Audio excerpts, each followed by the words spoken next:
Chapter 3803. Gao Ran's expression changed slightly. Of course, he knew what Chen Yuning was up to. Before Gao Ran could answer, his colleagues began to jeer. "Little Chun, are you stupid? It's such a rare achievement. Why don't you blackmail our chief Gao?" Chen Yuning looked at Gao Ran with a gentle smile. "When I was in the police academy, I especially admired our chief Gao. You're good at solving cases, so I've always wanted to ask for your advice. But our chief Gao is too busy and doesn't even have time for a meal. So I'm taking this opportunity to be a little thick-skinned and use the excuse of having a meal to ask Chief Gao for advice on solving cases. I wonder if Chief Gao would be willing to give me this opportunity?" Then, Chen Yuning glanced at Gao Ran's face. He couldn't refuse her in front of so many people. After all, she had just made a contribution and had a hero's halo. But if he agreed, Lingling would be sad if she found out that he and Chen Yuning were having a meal together. After all, Lingling was like a frightened bird. So, Gao Ran said with a smile, "Okay, not only will I treat you, but I'll also treat everyone in our bureau. I'll spend 3 months of my salary to entertain you greedy cats." Gao Ran had wanted to use a group meal as an excuse. But Chen Yuning wasn't easy to deal with. "Chief Gao, I don't want to have a group meal. I want to eat with you alone." "Whoa, Chief Gao, just fulfill little Chen's wish. Look at how much the girl admires you. She's going to be your disciple." Hearing Chen Yuning's explicit request and hearing the jeers of her colleagues, Gao Ran put Gao Ran on the spot. He put Gao Ran on the table and couldn't even refuse. He sighed to himself. Humian was right. Although Chen Yuning was young, she was very scheming. "Okay, no problem. I'll pick a time to have dinner together." Gao Ran had no choice but to agree to it. Chen Yuning also smiled. When Gao Ran got off work that night, he received a call from Qin Chu. Then, they went to the Imperial Hotel, one of GK's 5-star hotels. It was Qin Chu's territory. Royal Hotel top, floor private room. When Gao Ran entered, he was stunned for a moment. Zhu Lingling and Buyuan were also there. "What's going on? You even brought my wife and child here. Chu, are you meeting your in-laws?" Gao Ran took off his coat with a smile. "Dad, Uncle Qin said he would treat us to a seafood feast today." Wei Yuan interrupted with a smile. "Seafood feast? Is this an invitation? He's treating his wife to a meal, right?" Gao Ran smiled. He was not interested in seafood. It didn't matter if he ate it or not. She wasn't particularly fond of it, but Humin loved it. Humin loved seafood. Everyone around him knew that. Therefore, Qin Chu was using them as foils. "Are you going to eat or not? Why are you talking so much nonsense?" When Qin Chu was with Gao Ran, he was quite relaxed. Just like when they were students, they would argue, criticize, and bicker with each other. "Of course. Why don't we eat?" Gao Ran tilted his head and answered. Little Bean and Buyuan had a lot of fun. They both held their phones and played the same game. Pudding, on the other hand, was quietly browsing the news on her cell phone. "Hey, little rich pudding, how are you doing in the stock market?" Gao Ran looked at little pudding in amusement. She was wearing a white sweater, a red skirt, and black boots. Her hair had grown a lot, making her look like a little princess. Chapter 3804. "Not bad," Pudding replied with a smile. "You've inherited your dad's genes. I'm not interested in doing business. My head almost explodes when I see those quarterly reports. Look at you. Do you want your son to be a police officer like you?" Zhu Lingling rolled her eyes at her husband. "Who says police officers are useless? Without us protecting you, how can society be so harmonious?" "Dad, I still don't want to be a police officer," Buyuan interrupted. "See, your son doesn't want to be a police officer. Our Buyuan is an ambitious man." Zhu Lingling rubbed her son's head lovingly. "Then what do you want to do?" "I want to be the owner of a cake shop and run it with Little Bean," Buyuan said cheerfully. Zhu Lingling, Gao Ran, "Honey, this is what you call an ambitious man. Then, the cake shop will be a chain. If you can make it into a Michelin restaurant, you'll be rich," Zhu Lingling argued.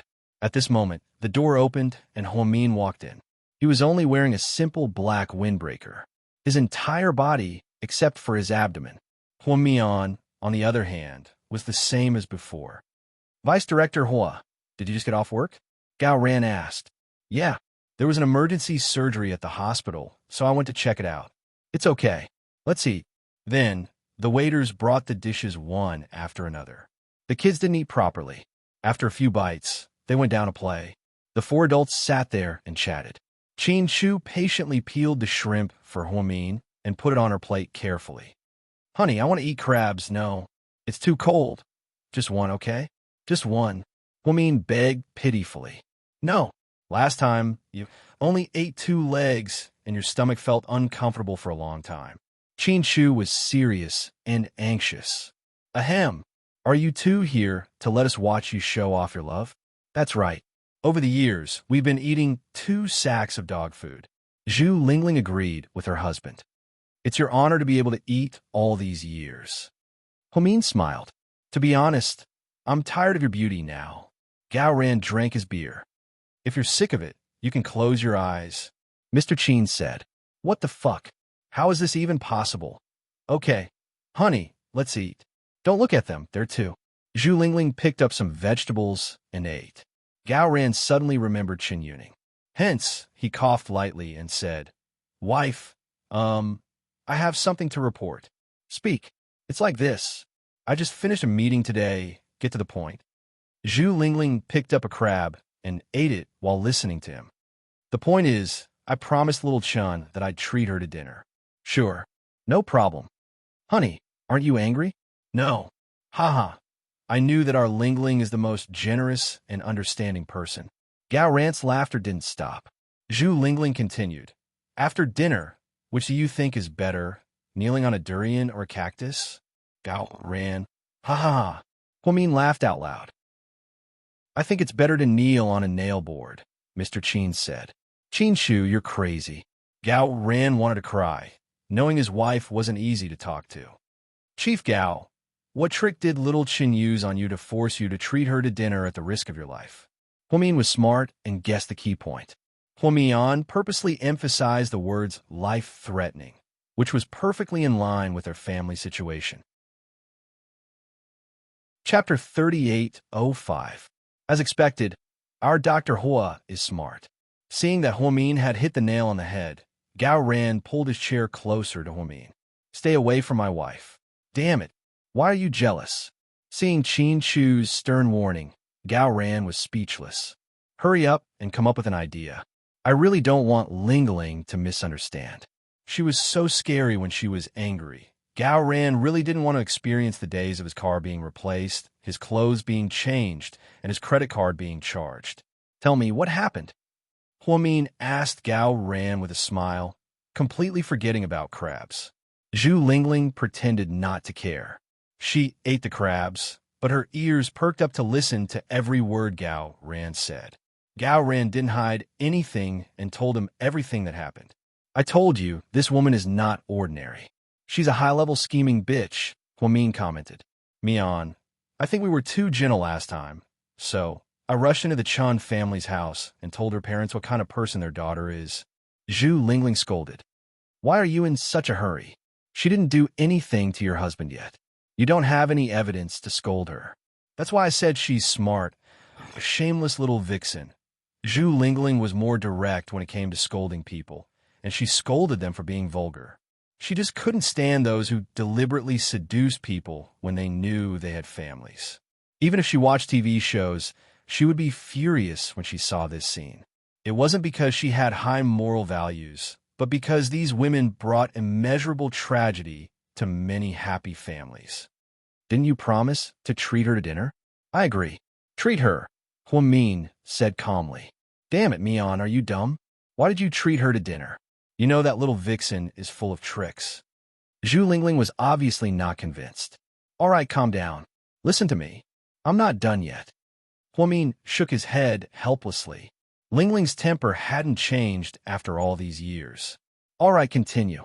Mr. Qin had always refused to get involved in family disputes, nor was he interested in getting involved. However, he was very attentive. After Huamin ate a few mouthfuls of prawns, he poured some ginger tea to warm his stomach. Gao Ran promised to have dinner with her, but he didn't say where. Lingling, I think you should prepare a table full of food and invite her to dinner at home. What? She's so beautiful. Why should I cook for her? Zhu Lingling exploded. If you don't cook, you can order takeout. Anyway, I'll treat you to dinner at home. No. I feel disgusted when I see her. How can I let her come to my house? I asked her to come to your house because I wanted her to back off. On the day of the meal, you two just have to show off your love.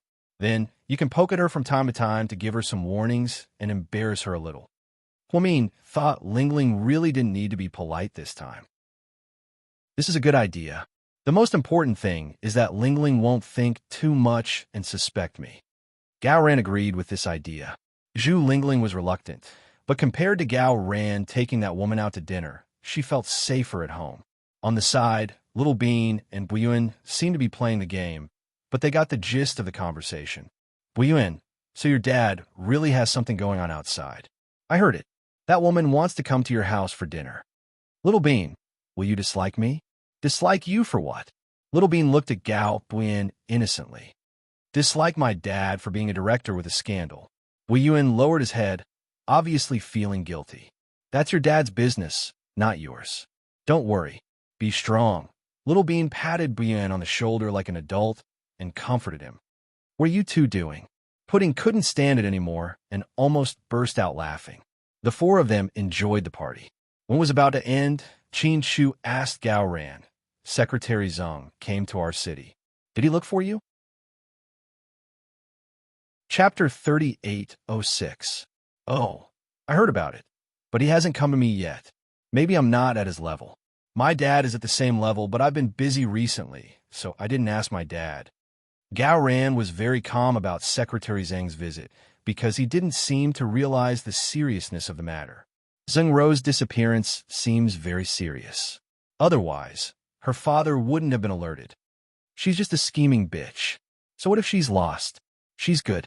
Gao Ran didn't like Zheng Rou. Even so, don't forget her identity. Huamin reminded him. So what? He can make things difficult for us just because he's the secretary. We didn't lose his daughter. Gao Ran didn't think much of it. Qin Shu reminded him, when you're out, ask your subordinates to keep an eye on Zheng Rou. If she's really been kidnapped, she might not be too far away from the city. Okay, I have news for you. The family dinner was quite enjoyable. After dinner, the two families went home. When they got into the car, Huamin remembered the crab. Annoyed, he threw a tantrum. Honey, I haven't eaten the crab yet. I forgot. I was talking to Gao Ran. Qin Shu didn't say a word, and a delicate bag appeared out of nowhere, as if by magic. Without saying anything, he handed it to Huamin. Huamin opened it and was overjoyed. It was a hot crab. It looked very appetizing. Huamin knew that Qin Shu must have ordered the hotel to make it. Beside the box containing the crab was a glass bottle. There seemed to be a black drink in it. It was also hot. Huamin thought it was hot coffee. Later, he heard Qin Shu's words. Qin Shu said, You little greedy cat. You almost lose your mind when you see seafood. Let me tell you, you can only eat one crab and drink ginger tea after eating. Thank you, hubby. With Mr. Qin's approval, Huamin was as happy as a child. She quickly planted a kiss on Qin Shu's face. The twins behind her were speechless. Those two seem to be treating us as if we don't exist. Little Bean sighed. Ever since we were kids, we've been fed more dog food than Buyuan, and the others have eaten rice. Pudding also felt wronged. What can we do about it? They're so in love with each other. Otherwise, why would they have a younger brother? That's why the fruit of love has to come at the right time. Mommy, after you give birth to little brother, will you be the last one? We won't have a fourth child in our family, right? Pudding asked Huamin seriously. Yes, there's also little 5, little 6, and little 7. You two will be big sisters in the future, so you have to take care of your younger siblings, Huamin said deliberately. Little Bean, Pudding, Qin Shu drove the car with a smile on his face. Hearing the laughter of his wife and children was the happiest moment in his life. On the other side, ever since she took part in the reality show Dancing Allure, Han Yueyao had become more diligent. Other than rehearsals, she would also do some chores for the performance department. But people were snobbish. With President Su's recommendation, Han Yueyao defeated Gao Yeruo, who was in the limelight. Now that she had the chance to appear in the popular reality show, no one dared to treat her as a little girl who did chores. They wanted to suck up to her. After all, once the show was aired, it would become a hit. After all the employees got off work, Han Yueyao stayed in the dance classroom alone and repeated the dance steps that the teacher had taught her today. As a graduate of the dance academy, she was so absorbed in dancing that she didn't even notice the figure behind the glass door. "Miss Han, you have a good figure." Shaolin looked at the girl in front of him. Her graceful figure was really admiring. It was as if he was admiring an artist.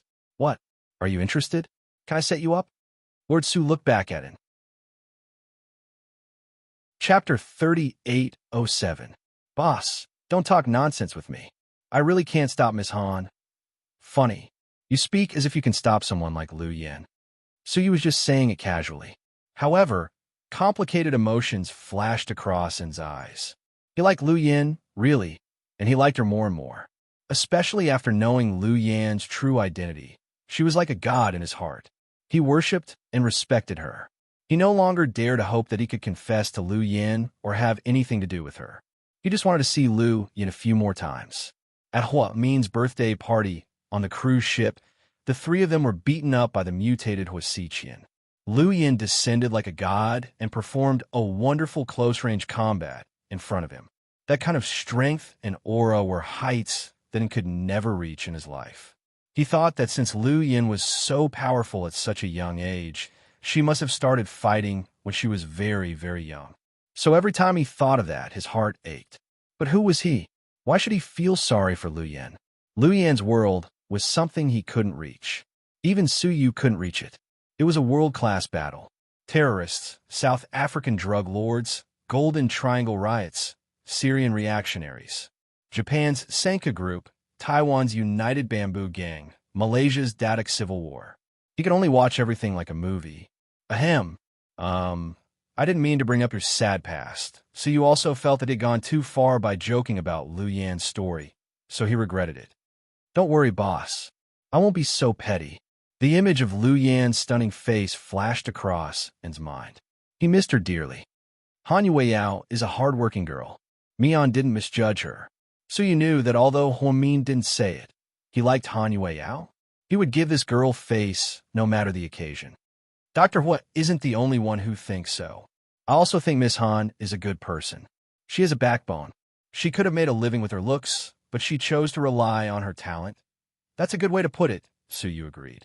With Han Yueyao's looks, she was popular even in the capital city, not to mention here. She could casually hook up with a rich man, and she would have endless luxury goods and money. When Suyu had investigated her, he had also discovered something interesting. When she was in her second year of university, there was a Hong Kong businessman who was only in his 40s. He was very young and very rich.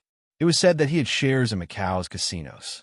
That rich man had always liked female celebrities and had no less than 9 of them as his mistresses. Then, by chance, he saw Han Yueyao and started to chase after her. However, he didn't succeed in the end. It was said that one day after school, the rich man blocked the entrance of Han Yueyao's school with his $10 million sports car. He stopped her and asked with a sense of superiority, "Yao Yao, shall I take you to buy a watch?" At that time, Han Yueyao stared at him for 3 seconds and asked, "Brother, are you that good to your mother?" This sentence embarrassed the rich man to the extreme. Later, the man got angry and stopped pursuing her. Many classmates called her stupid. She could have had a meteoric rise in her career, but she didn't know what was good for her and relied on herself step by step. President Su, since you know that Ms. Han isn't Dr. Hua's cousin and that it's Madam's arrangement, why don't you explain it to her? So you had known about this for a long time, but he never exposed it, nor did he show any signs of anger, and felt that this wasn't his boss's style. In the past, with Suyu's bad temper, he would definitely expose this matter and scold Han Yueyao. Chapter 3808. After a long silence, Suyu slowly looked at the figure dancing in the glass room. Actually, I think it's not easy for her. This was Suyu's comment. In fact, Han Yueyao's family was not bad. Although they weren't rich, they weren't poor either. They could only be said to be from an ordinary middle-class family. However, she might be too sensible. Therefore, after experiencing the hardships of her parents, She had a great desire to earn money. However, she knew what to do and what not to do, so she had to work hard to earn money. This kind of person was actually rare in society. To put it nicely, they were called righteous people. To put it bluntly, they were called fixed people or tigers. However, even if they were tigers, Suyu still respected Han Yueyao from the bottom of his heart because she knew how to be grateful and understand the hardships of her parents. After the car accident, Suyu felt even more guilty. Therefore, this time, regardless of whether it was suitable or not, he had to watch it. He had to give her the chance to perform in Dancing Allure. Suyu and then stood outside for a while. In the end, Suyu didn't disturb her. When Han Yueyao finished practicing, it was already 7:30 p.m. She walked out of the company and returned to the dorm. Xiao Xiao was still not home. She took off her shoes and socks tiredly and was about to go to bed. Just then, she heard someone knocking on the door. She opened the door curiously and was surprised to see Gao Yeruo. "What's the matter?" Han Yueyao asked with disdain. "Let's talk." "I don't think we have anything to talk about." Han Yueyao refused directly. "No matter what, let's talk. What if it's what you need?" Then, without waiting for Han Yueyao to speak, Gao Yeruo pushed the door open and walked in. Han Yueyao had no choice but to close the door. "What do you want to talk about?" "It's my first time in your dorm. Aren't you going to get me something to drink?" Gao Yeruo sat on Han Yueyao's bed with her legs crossed. She looked so arrogant, as if she was the most beautiful person in the world. "There's water. You can pour it yourself. There's also Coke in the fridge, but it's 3 yuan per can. After all, you're not my friend, so I don't have to treat you to a drink." Han Yueyao didn't hold back. "Haha, she's from a poor family after all. She's so petty." Gao Yeruo sneered. "I'll treat you accordingly. If it were someone else, I'd be willing to drink a box of it, but not you." "I don't like you," Han Yueyao said bluntly. "All right, I don't like you either. Let's stop pretending. I'll get straight to the point. I want you to quit Dance Allure." "Quit? Why?" Han Yueyao thought she was dreaming. Gao Yeruo didn't say anything. She just took out a few bundles of cash from her Chanel bag and put them on the bed. "What do you mean?" Han Yueyao frowned. "Here's 80,000 yuan. Take it. After you quit, I'll transfer 220,000 yuan to your account. I'm a woman of my word. If you're afraid that I won't keep my word, you can write an IOU to me right now." "What do you think, Han Yueyao? Aren't you poor? 300,000 yuan is a lot for you. If you quit Dancing Allure, you can tell President Su that your leg injury is acting up again and the money is yours. What do you think? 300,000 yuan? You're so generous." Han Yueyao knew that the Gao family was rich. That was why Gao Yeruo could do whatever she wanted in Imperial Star despite being a newcomer. She also knew that Nieling Xuan's agent was her backer. She also had a say in the higher-ups. She didn't feel good about not being chosen this time. "It doesn't matter if I'm generous or not. Just tell me if you agree or not. You want to buy me off with this little money? Do you think I'm a beggar? How much do you want? Name your price, and I'll listen." Gao Yeruo was happy to hear that Han Yueyao wanted to raise the price. She just wanted to be famous and didn't mind spending more money. Chapter 3809. 100 million. What do you think? Han Yueyao looked at Gao Yeruo with a smile, as if she was joking with her best friend. "Han Yueyao, are you crazy? Go rob a bank. Do you know what you're talking about? Are you crazy?" Gao Yeruo was extremely excited. This woman was asking for too much. 100 million? Was she kidding? If she really had 100 million, she would eat, drink, and have fun every day. Why would she be a trainee or a star? You can't afford it, right? Then please leave. Han Yueyao chuckled and asked her to leave. Han Yueyao, don't think you can forget who you are just because you climbed into President Su's bed. President Su has a lot of women. Sleeping with you is just a temporary novelty. Do you think you'll have another chance after he dotes on you? Besides, with your strength, you don't even have that many fans. Even if you enter Dancing Allure, you'll be eliminated in the first round. Do you know that the people who came to Dancing Allure this time are all young actresses and male celebrities? Are you looking for death? Yeah, I want to die. So what? You're so selfish. You can't take the opportunity and you won't give it to others. I really don't know why President Su likes you. Gao Yeruo was furious. If her cousin didn't tell her not to offend Han Yao, she would have lost her temper. Yeah, I can't do it, and I won't let you go. President Su chose me. What can you do about it? Han Yao crossed her arms in front of her chest. She was wearing a loose sweater. Gao Yeruo was really pissed off by her mother's attitude. Looking at her up close, her lips were trembling. If you don't take the money, you'll definitely regret it. If you get eliminated in the first round of the reality show, the company won't promote you. By then, you'll fall out of favor with President Su. You won't be able to return to your old self and return to our company to do odd jobs.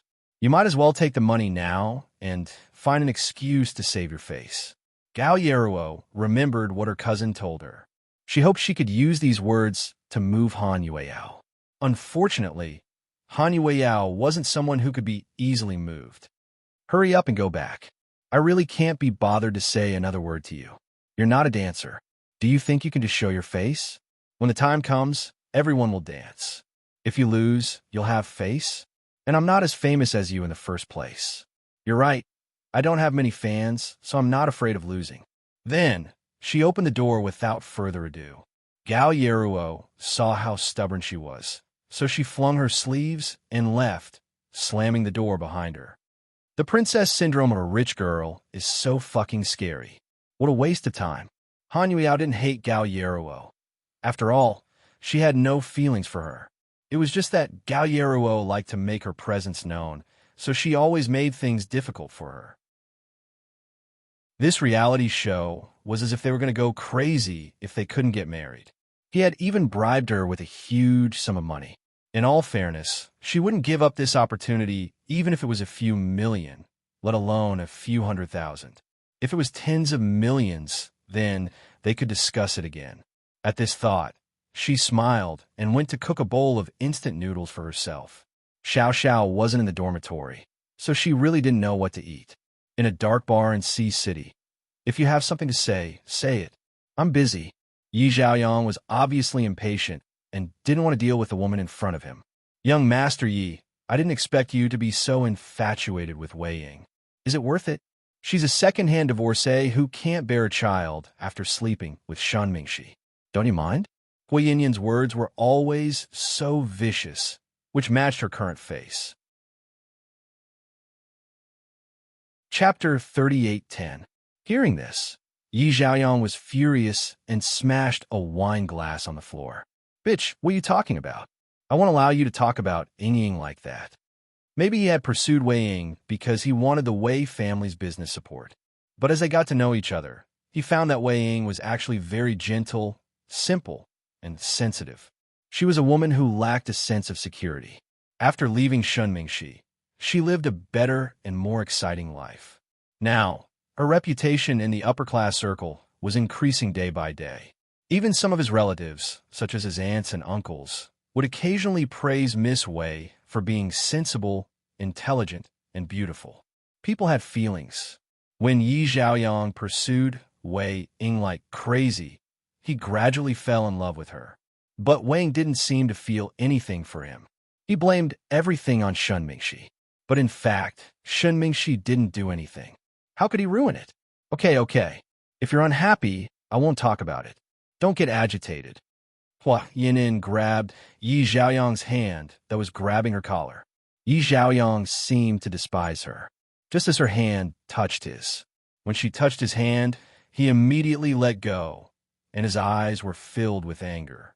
Young Master Yi, I need some money. I want to play the stock market. I found that.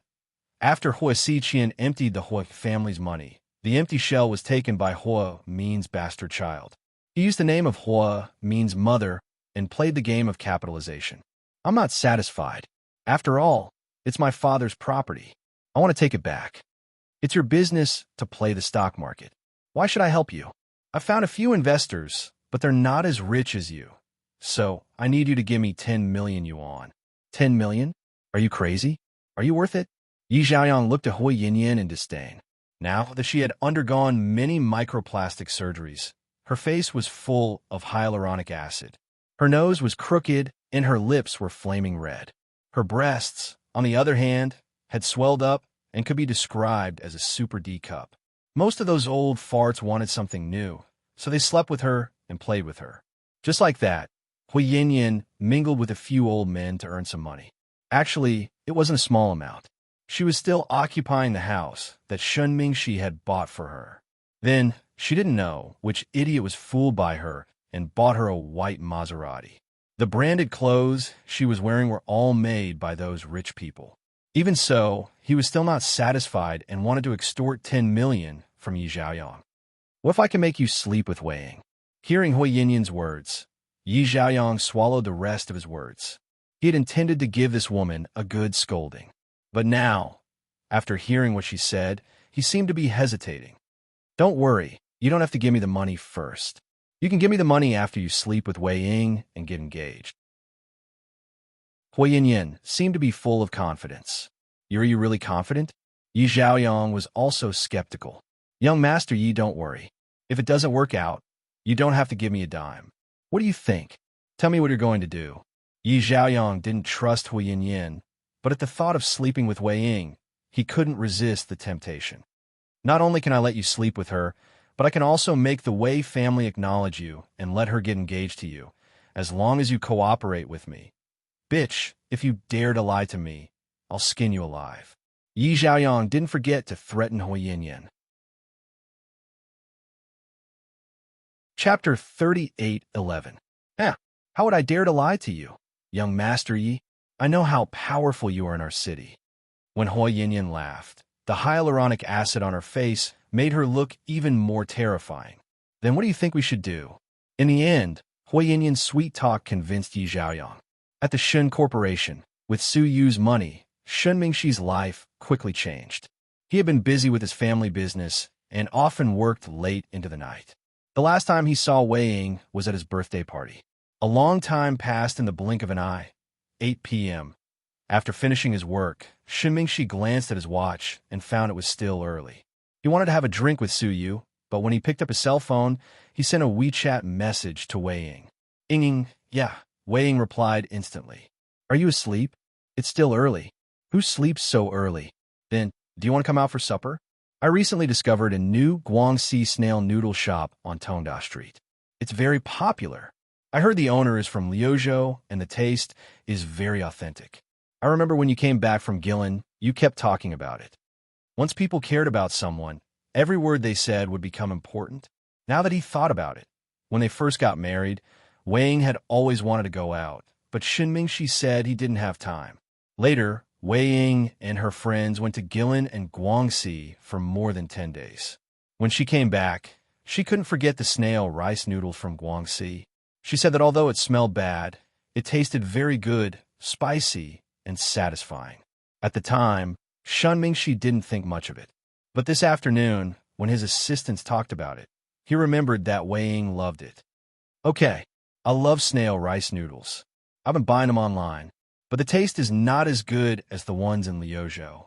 I'll try it this time. Wei Ying didn't embarrass him and agreed without hesitation.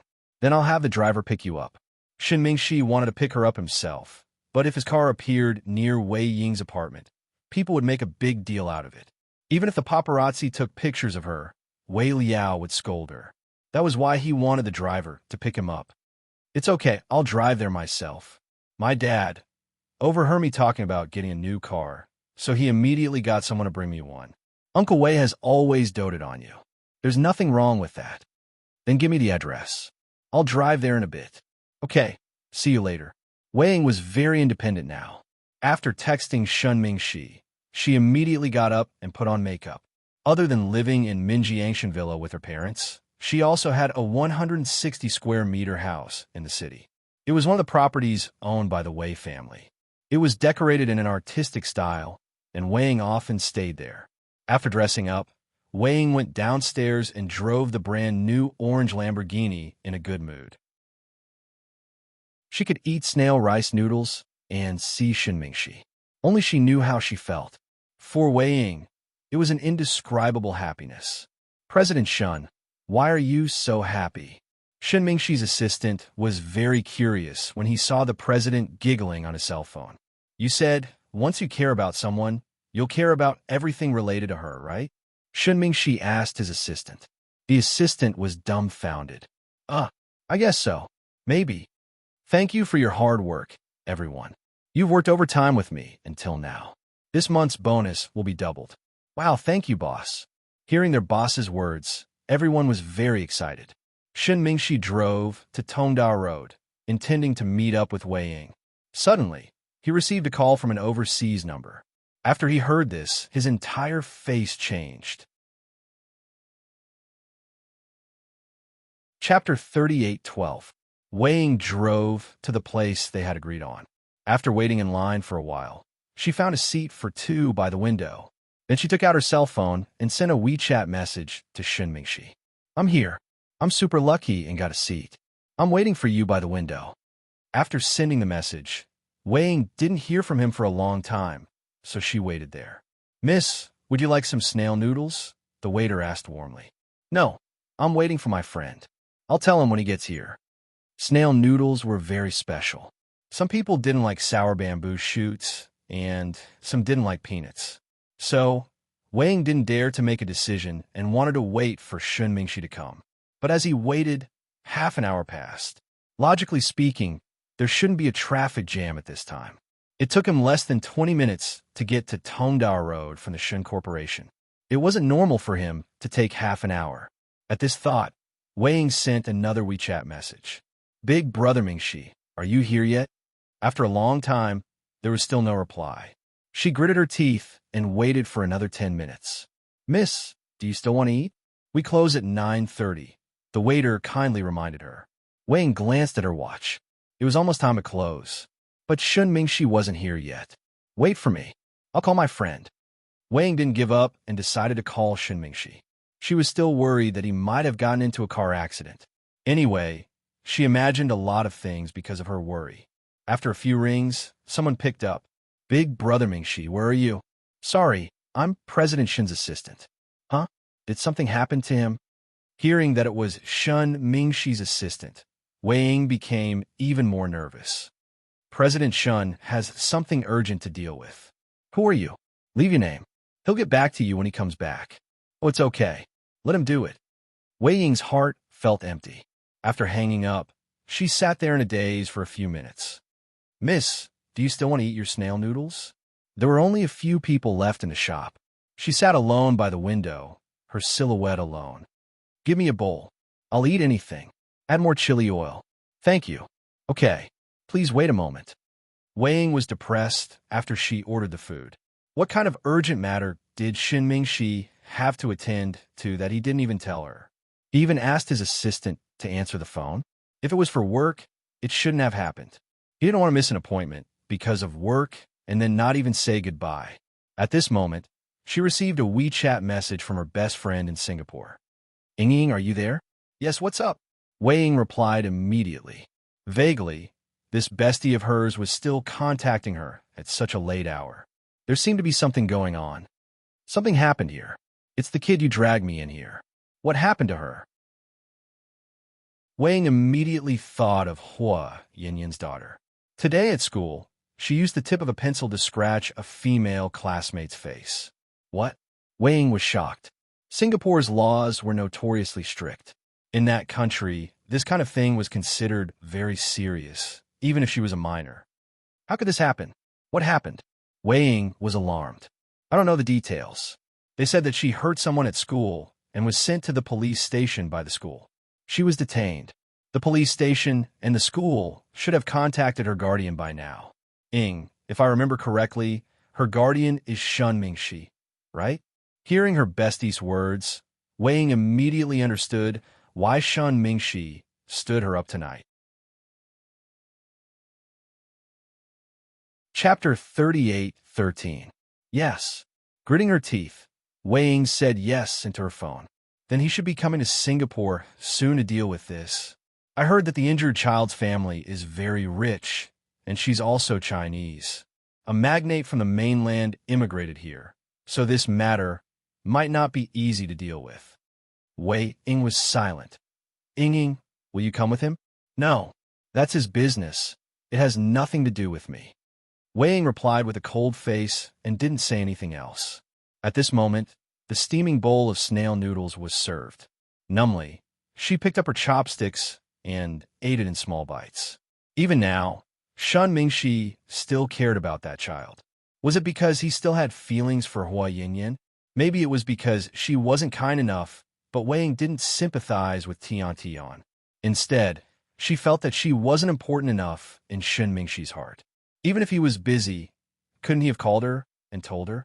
She wouldn't have waited here for so long. After a few years, I still seem to have lost to Hua Yinyan and her daughter. Hua Yinyan laughed at herself in a low voice, and then tears streamed down her face. She quickly picked up a tissue and wiped her face. "Miss, are you okay?" Seeing the guest cry while eating, the waiter felt pity for her. "I'm fine, it's just too spicy." "Yes, your chili is super spicy." Wei Ying forced a smile and finished the bowl of snail noodles with tears in her eyes. Shun Mingxi pulled some strings and got an emergency visa. He booked a flight overnight to go to Jing City first, and then transfer to Singapore. Because he was in a hurry, he didn't have time to say anything. He only called his family and told his father about the company. After he passed the security check and was about to board the plane, his stomach growled, and he remembered that he hadn't eaten. Then he remembered that he was on a date with Wei Ying. In a panic, he called Wei Ying, but her phone was turned off. He knew that she was angry, so he composed a message and sent it over. "Xiaoying, I'm sorry. It's an emergency. Tian Tian got into trouble overseas and hurt a child. She's temporarily detained by the police. I'm her only guardian. I can't just sit by and do nothing. She's still young, still a child, so I spent the night looking for someone to get a visa and book a plane ticket. I didn't have time to tell you. I'm sincerely sorry." Shun Mingxi turned off his phone and boarded the plane. When Wei Ying saw the message, it was already the next morning. She did turn off her phone because she was angry. However, no matter how angry he was when he saw this WeChat message, he calmed down a lot. Wei Ying's heart softened when she saw Qin Chu ask for forgiveness. With love in her heart, she was always the one who surrendered. At noon, in a hot pot restaurant, Su Xiaoxiao was very happy when she went to the appointment. It was rare for Lin Heng to take the initiative to invite her to dinner. Hello, I'm here." Su Xiaoxiao was wearing a loose sweater and a dark yellow hoodie. It looked a little old, but it was very stylish. Her lower body was more ridiculous. Her thighs were bare, and she was wearing shorts. "Madam, it's been a few months. It's almost winter, and you're still barefooted? Are you okay?" Lin Heng's friends teased. "I'm Superman. I'm not afraid of the cold." Su Xiaoxiao sat beside Lin Heng with a smile. He looked at her and wanted to say something, but he couldn't. Perhaps his friends understood Lin Heng's meaning and hurriedly asked her, "Xiaoxiao, where's Han Yueyao?" Chapter 38:14. Where's the company? Didn't I tell you to ask her to come with you? She's busy. Other than sleeping and eating, she's practicing her dance. Didn't I tell you that she's participating in a reality show? The live broadcast is about to start. Time is of the essence. No matter how anxious she is, she can't be delayed by a meal, right? What do you know? Yao Yao is very serious. This time I really saw her go crazy. She danced crazily, you know? President Su is willing to give her a chance this time. She naturally wants to win glory and doesn't want to be eliminated in the first round. Forget it. You won't understand, even if I tell you about our company. Come on, let's eat. I'm starving. Lin Heng actually wanted to see Han Yueyao, but he couldn't ask her out alone. So he wanted to ask Su Xiaoxiao to invite her, but to his surprise, Su Xiaoxiao didn't invite her out this time. Han Yueyao was very serious about this show. Whether she could become famous or not, she had to do her best. Yao Yao, that's enough. You should go to the cafeteria to eat.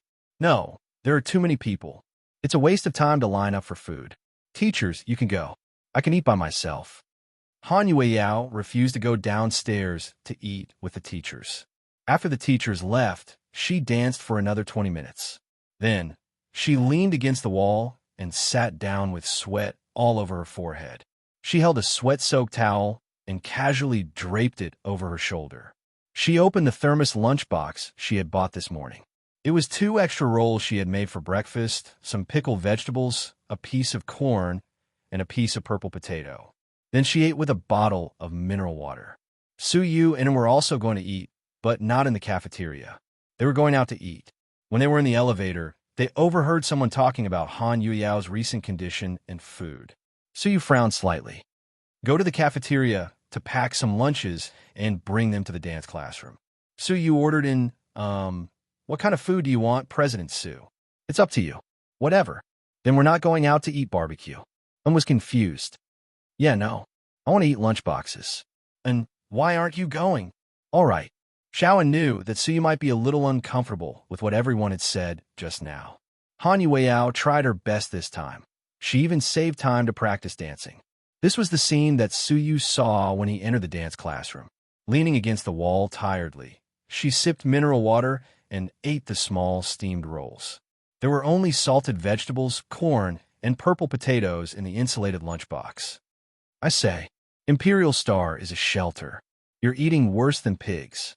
Are you trying to slap me in the face? Suyu looked at her with one hand in his pocket. President Su. Han Yueyao was polite to Suyu and didn't dare to bicker with him like before. After the car accident, the relationship between the two became very delicate. A few days ago, Suyu had stood his ground and asked Han Yueyao to appear on the reality show. Now the rumors in the company were that she was Suyu's new favorite. But in fact, after she was discharged from the hospital, she had no contact with Suyu except for that night, when they had dinner at the Su family's house. Don't be so formal. Sit down. Suyu waved his hand naturally and gestured for Han Yueyao to sit down. Look at you. Are you so tired that your brain can't keep up? With so much activity every day, you need nutrition and energy. Can you eat these damn things? Suyu pointed at Han Yueyao's insulated lunchbox and criticized her seriously. Chapter 38:15. What the hell is that?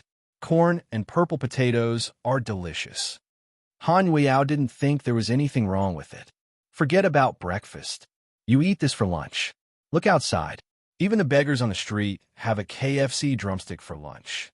You eat this? Don't you feel ashamed? Suyu's words made Han Yueyao laugh. How dare you laugh? I'm lazy and don't like to move. The company doesn't pay for the food. It's a benefit for us. I just think that after everyone leaves, I'll feel better if I dance a few dances alone.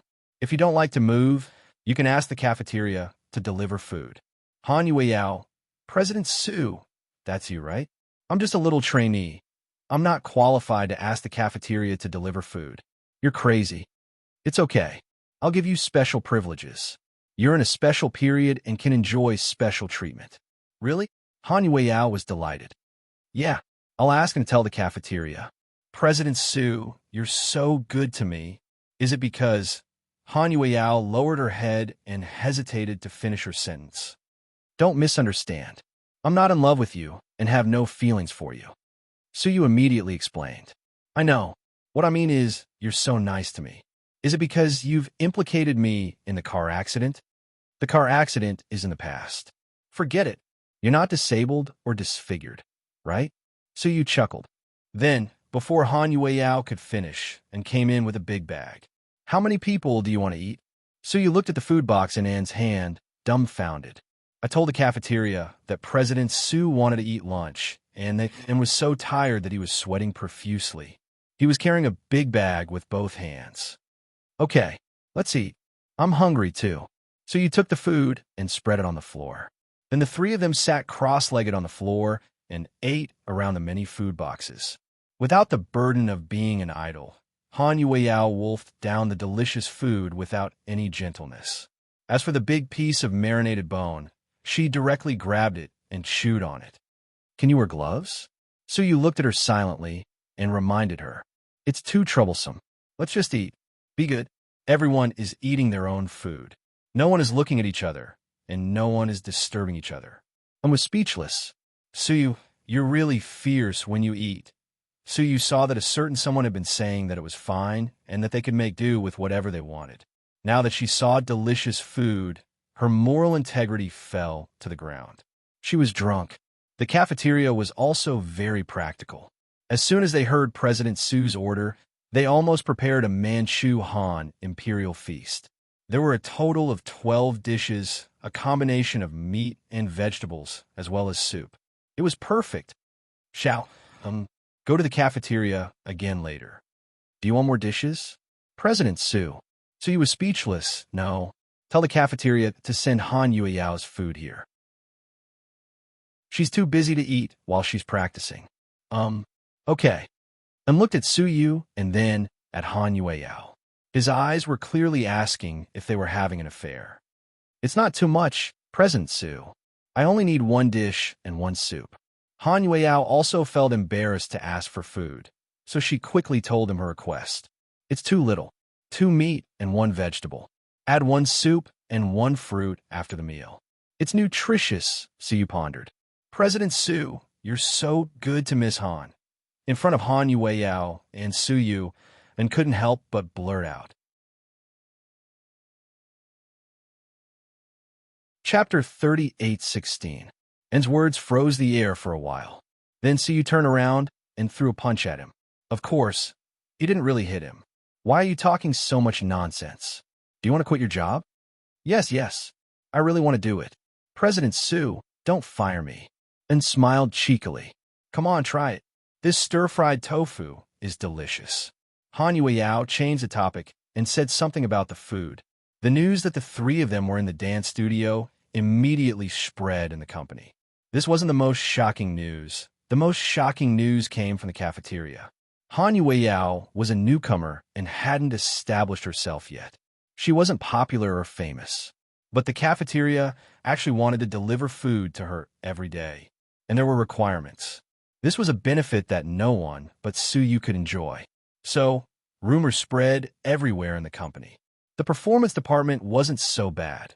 After all, they knew Han Yueyao's personality.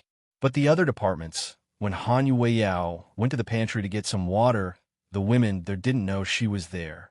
He even managed to decipher such a conversation. Han Yueyao is really something. President Su has been abstinent for years for Dr. Hua, but he broke it for Han Yueyao. Nonsense. I think he hasn't gotten it yet. Han Yueyao keeps a low profile and is much better than Gao Yeruo. Okay? Haven't you heard that a dog that bites doesn't bark? Who the hell is Gao Yeruo? If she was in an ancient palace drama, she'd be cannon fodder that wouldn't last more than 2 episodes. Han Yueyao, on the other hand, is much more cunning. She didn't reveal anything and made Su Yu treat her well. It's impossible to say that they didn't sleep together. President Su treats her exceptionally well. That's good. Han Yueyao is going to be famous soon. She might be even more famous than Jian Tong when she was at her peak. So, why don't we suck up to her a little? Who knows, we might even be able to freeload a meal. I heard that the food that the cafeteria sends to her is all very specific. There are meat and vegetables, fruits, and soup. She's practically treated like an emperor. I'm so envious. Sleeping with the boss is so different. A place with a lot of women would always have the most disputes. Standing at the door with a glass of water in her hand, Han Yueyao had mixed feelings. According to her usual personality, she would definitely rush in and fight to the death with these gossipy people. But now, she was unusually quiet because she knew that this was just the tip of the iceberg. The 2 big things that Su Yu had done for her were enough to make her a scapegoat. However, she didn't feel humiliated at all. Instead, she felt a little lucky. Not everyone could get involved in a scandal with Su Yu, right? Like every woman who liked Su Yu, Han Yueyao couldn't suppress her excitement. However, she would not confess to him, find fault with him, or scheme to get into bed with him, or anything like that. At this moment, she only hoped that she could keep this little secret in her heart. She would not say it, not let Su Yu know, and not let anyone else know. Municipal Bureau Wing Gao Ran was on his way out after work. He called Chun Yuning. Let's go, little Chun. I'll treat you to a meal today to fulfill my promise. Huh? So soon? Chun Yuning was flattered. What? Do you have something to do today? Can we do it another day? No. It's fine. Let's do it today. Thank you, Director Gao. Chun Yuning wouldn't let go of this opportunity and immediately took her coat. Chapter 38:17. Both of them walked away in front of their colleagues in the Municipal Public Security Bureau, so they didn't think much of it. They thought the director was rewarding this young comrade who had done a good deed. Chen Yuning got into Gao Ran's car cheerfully. It was her first time sitting in Gao Ran's Land Rover, which was confiscated by his wife a while ago. The black Land Rover Range Rover looked majestic when driven by a man. Sitting in the passenger seat, she thought happily that if she could be with Gao Ran in the future, she might be able to sit here every day. Little Chun, sit in the back. I like to sit in the front and chat with you. Chen Yuning was obviously not willing to sit in the back. Who didn't want to sit in the front passenger seat? I'm going to pick up my son from kindergarten. That's his seat. Pick up your son. Chen Yuning was displeased. She thought it was just the two of them having dinner together. But she didn't ask, thinking maybe Zhu Lingling was working overtime and didn't have time to pick up the kid, and asked him to pick up the kid. Although he was reluctant, he still sat at the back. Director Gao, kids aren't allowed to sit in the front, right? Won't the traffic police do something about it? Chen Yuning was displeased.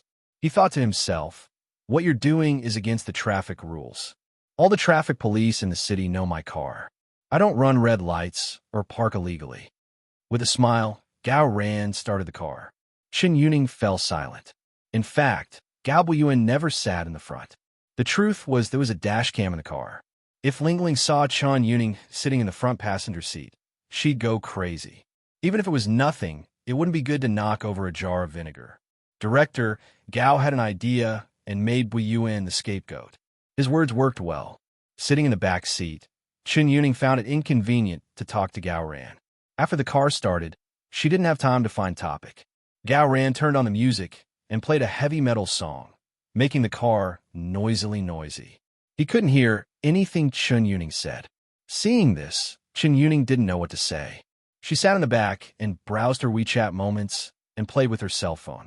When they arrived at the kindergarten, Buyuan was escorted out by the teacher. However, there was another child beside him. It was none other than Little Bean. Oh, why is my daughter-in-law here? Gao Ran was amused. I'm bringing her home for dinner. What's wrong? Dad, you don't welcome her? Buyuan had a self-righteous look on his face. He thought to himself, it's all because I want to fight against your mistress. That's why I shamelessly promised Little Bean 3 black swan cakes and 10 bowls of Haagen-Dazs in exchange for this opportunity. Hello, Uncle Gao, Little Bean said politely. Let's go, daughter-in-law. Let's go to Uncle's house to eat something good. But where's your sister? Dad, what are you thinking? Pudding isn't mine. Why would I want her? Buyuan rolled his eyes. No, I just want to invite Pudding over for a meal. Nothing else. My sister is busy tonight, Little Bean explained. All right, then you two quickly get in the car. It's cold outside. She saw the 2 children. Chen Yuning was overjoyed. Wow, this must be your son. Director Gao, he's so handsome. He looks just like you. Chen Yuning looked at Gao Buyuan and praised him. Auntie, you have bad eyesight. I look more like my mom. They say that sons look like their mothers. Do you know that? Gao Buyuan gave Chen Yuning a warning. Chapter 38:18. Instantly, Chen Yuning felt embarrassed. Was she scolded by a little boy? However, the most exciting part was yet to come. Before she could react, Qin and Mo had already finished speaking. Immediately, Little Bean pinched Buyuan. Buyuan, how can you talk to Annie so rudely? Buyuan looked at Little Bean in bewilderment. She's young, but her eyesight has deteriorated. Poor her. We should sympathize with her. My mommy said we should help the handicapped. Buyuan, ha ha ha. Chen Yuning, Gao Ran looked embarrassed. Ahem. Little Chun, don't mind her. My daughter-in-law likes to joke. She's just a little joker. Chen Yuning said with a smile. Chief Gao, I don't mind. At this moment, she had to show her tolerance and continue to pretend to be a noble and pure lotus. But when the 4 of them walked to the car, another problem arose. The 2 kids couldn't sit in the front passenger seat, could they? Seizing the opportunity, Chen Yuning said, Chief Gao, I think they should sit in the back. It's too crowded in the front. Gao Ran also realized the problem because he didn't expect Little Bean to come with them. While he was hesitating, Little Bean said innocently, Bean, you sit in the front passenger seat. I want to sit in the back with this pretty Annie. I like pretty Annie the most. Okay, you 2 sit in the back. Gao Buyuan wanted to give Little Bean a thumbs up. Why was she so amazing? who said Little Bean couldn't fight alone without pudding. She was so good at fighting. Oh, I see. Obviously, Chen Yuning was reluctant. Auntie, you don't dislike me, do you? Or do you just want to be closer to my Uncle Gao? Little Bean's words were fatal. Chen Yuning blushed. I don't. Why would I? Kid, you're overthinking. Come on, I'll hold you in the back. Unwillingly, Chen Yuning sat in the back row with Little Bean. The back seat of the Land Rover was spacious enough for Little Bean to move around freely. Buiyuan, do you want some milk? Little Bean opened her school bag. Inside was the food her grandma had brought for her when she left home this morning. Although Huamin strictly forbade it, the biased grandmother would still secretly put some delicious food in her two granddaughters' school bags. Pudding, on the other hand, didn't seem to matter. Thinking that she was going to Buiyuan's house today, she didn't eat all the food and left some for Buiyuan. Sure. Buiyuan seemed to be very interested in whatever Little Bean said. The two kids played very well. Chief Gao is she, Dr. Hua, and President Qin's daughter? After falling in love with Gao Ran, Chen Yuning had done her homework and knew about Gao Ran's circle of friends. Only the little princess of the Qin family could play so well with the children of the Gao family. Well, yes, Gao Ran answered her while driving. So, is she the elder sister or the younger sister? Chen Yuning tried to find a topic. Auntie, you can ask me if you want to know. Uncle Gao is driving. It's dangerous to distract him like this. You don't value your own life. Chen Yuning, yeah. Any little Chun, don't talk to my dad. Tell him to focus on driving. Gao Buiyuan agreed with Little Bean. Okay, I got it. Chen Yuning was displeased, but she had to pretend to be happy.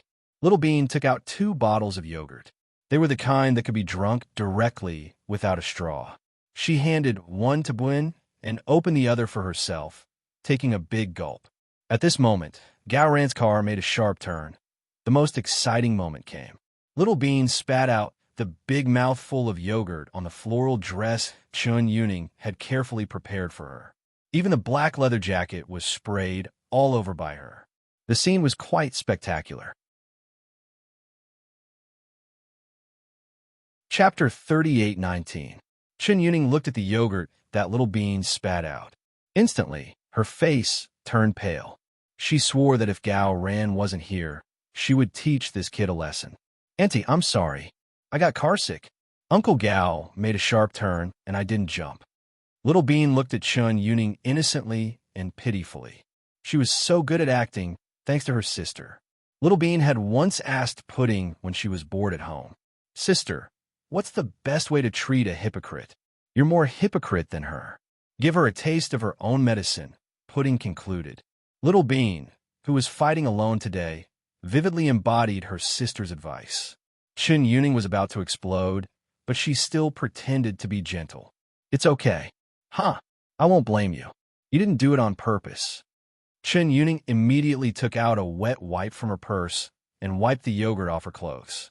God knew how expensive her clothes were. She had saved several months' salary to buy it, but the kid spat it all over her clothes. Little Bean, you're too careless. Fortunately, Annie Chun is generous and won't blame you. You must be careful. Buiyuan was laughing in his heart, but he had to say those words to appease Little Bean. Gaoren almost laughed out loud, thinking that Little Bean was indeed the daughter of Huamin and Qin Chu. No one could be as smart as her. It was difficult for Chen Yuning to deal with Little Bean. Little Bean was lucky that Pudding didn't come.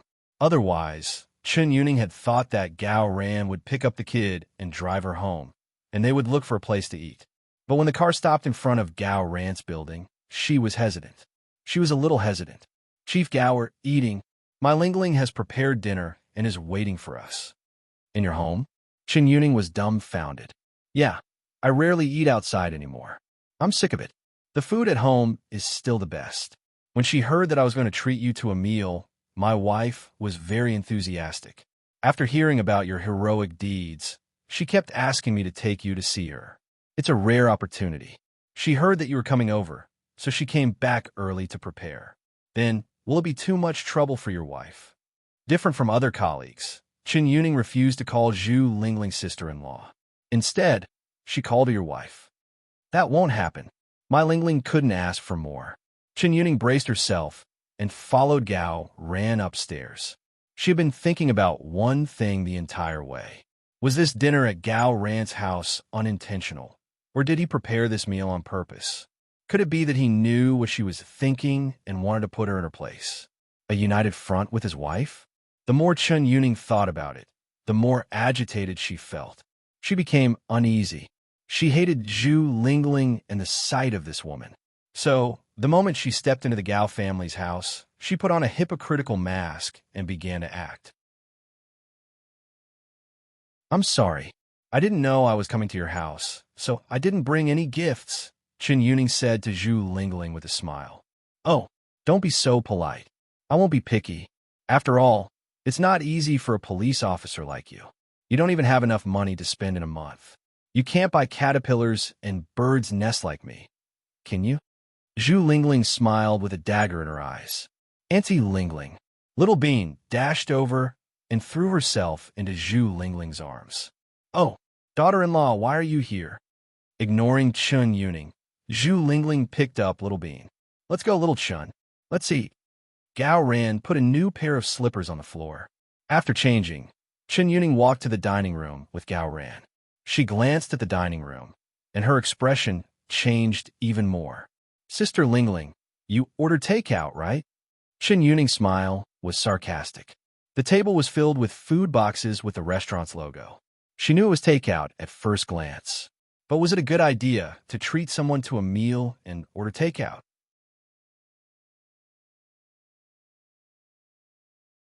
Chapter 38:20. Yeah, they all say the takeout food here is delicious. Let's try it. Zhu Lingling answered with a smile. Director Gao said we'd eat at home. I thought you cooked it yourself. Chen Yuning continued to hold the food in her hands, smiling without showing her teeth. That's because old Gao didn't tell you that my cooking is super bad. It's comparable to a dark chef, so how can I embarrass myself by serving a guest? After all, you've made a great contribution to the city bureau this time. You're flattering me, Sister Lingling. I just happened to be there. They chatted for a while and then sat down to eat. To be honest, Chen Yuning had no appetite at all. She had thought it was a dinner with Gao Ran alone, but now it was ruined. Looking at the food on the table, Chen Yuning had no appetite at all. But for the sake of Director Gao, she pretended to pick up the chopsticks and nibble. "Annie Chun, hurry up and eat," Wu Yuan said modestly. "Okay, little Chun, don't be shy. There's a lot of food. Eat more," Zhu Lingling said with a chuckle. "Sister Lingling, the oil used in takeout isn't good. You'd better not order takeout from now on. I'm an adult, and it's okay for me to eat it, but Wu Yuan is still young. It's not good for children to eat it. As a mother, you have to think about your children, right?" Chen Yuning was complaining about Zhu Lingling, and she said it on purpose for Gao Ran to hear. She meant that his wife didn't know how to take care of children. To his surprise, Zhu Lingling was prepared to deal with this little vixen. After hearing his words, Zhu Lingling immediately replied, "Little Chun, don't worry. I order takeout because you're a guest. Usually, when there aren't any guests at home, I cook for them personally. Although it's terrible, they're used to it and don't mind." Now, Chen Yuning realized that they usually cooked by themselves. So, she ordered takeout because she was here. What kind of people were they? At this moment, Little Bean sat down beside Chen Yuning. "Andy, I'll sit beside you. You're pretty, and I like you." "Ah, don't you want to play with Wu Yuan? Why don't you sit next to him?" Chen Yuning learned her lesson and didn't want to have anything to do with this little girl. But how could Little Bean give her a chance? "It's okay with Wu Yuan. I see him often, but I don't see you often. So I have to cherish this rare opportunity." When she said the word opportunity, Little Bean smiled faintly. Why did Chen Yuning feel that this kid was full of tricks? Sure enough, a bottle of seafood soy sauce appeared in Little Bean's hand. Caught off guard, he poured the soy sauce into Chen Yuning's bowl. "Chen Yuning, Auntie, let me tell you a particularly delicious way to eat it. Rice with soy sauce, it's really super delicious." Chen Yuning, "Auntie, I'm a witness. I've eaten it before. It's delicious. Try it," Gao Yuan added. Annie doesn't like soy sauce, actually. This soy sauce is different from the usual one. Try it quickly." As she spoke, She lifted the bowl to Chen Yuning's lips. Embarrassed, Chen Yuning glanced at Gao Buiyuan, who was sitting across from her. My daughter-in-law doesn't lie. Maybe it's really delicious. Try it. Little Chun, don't be shy in my house. Gao Buiyuan was on Lil Bean's side. Then, Chen Yuning was completely confused. Finally, under everyone's gaze, she took a mouthful of rice soaked in soy sauce, and her stomach churned.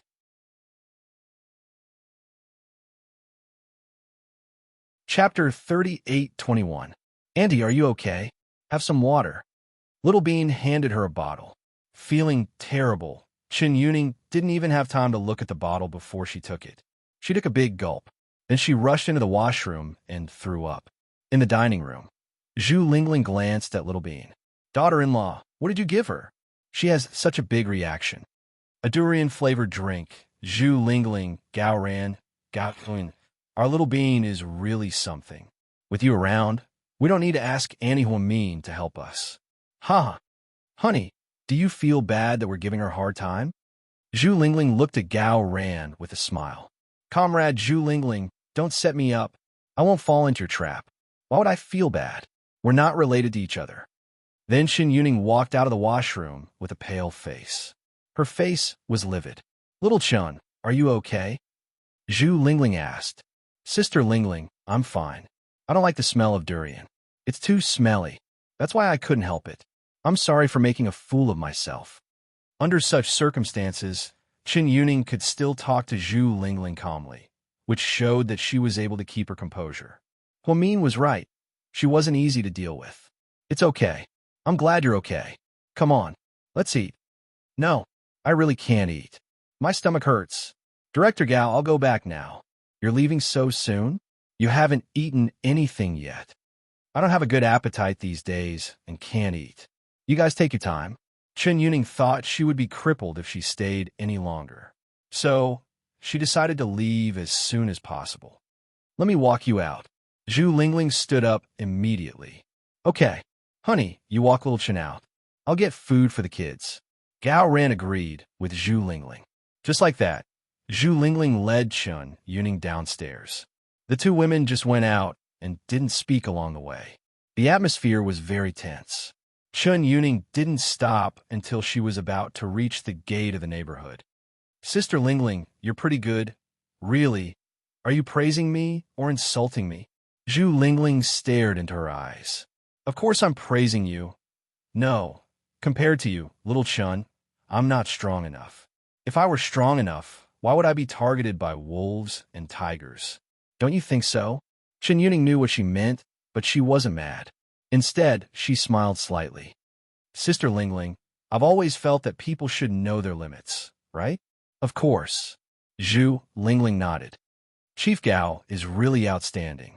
Maybe he'll have a better future if he finds a better wife. What do you mean? Zhu Lingling's face immediately darkened. I'm just saying. Sister Lingling, please don't take it to heart. I'm just a straightforward person. Bullshit. A straightforward person and a mean mouth are two different things. My old Gao is kind and gives you face, but you can't be shameless. Look at you. You're a student of a famous university. You're good-looking and have a good job. Instead of being a good person, you want to seduce someone else's husband. Don't you feel ashamed? Your parents work hard to run the rice noodle shop and support your education. Do you think it's easy? They're old now, but you're slandering them.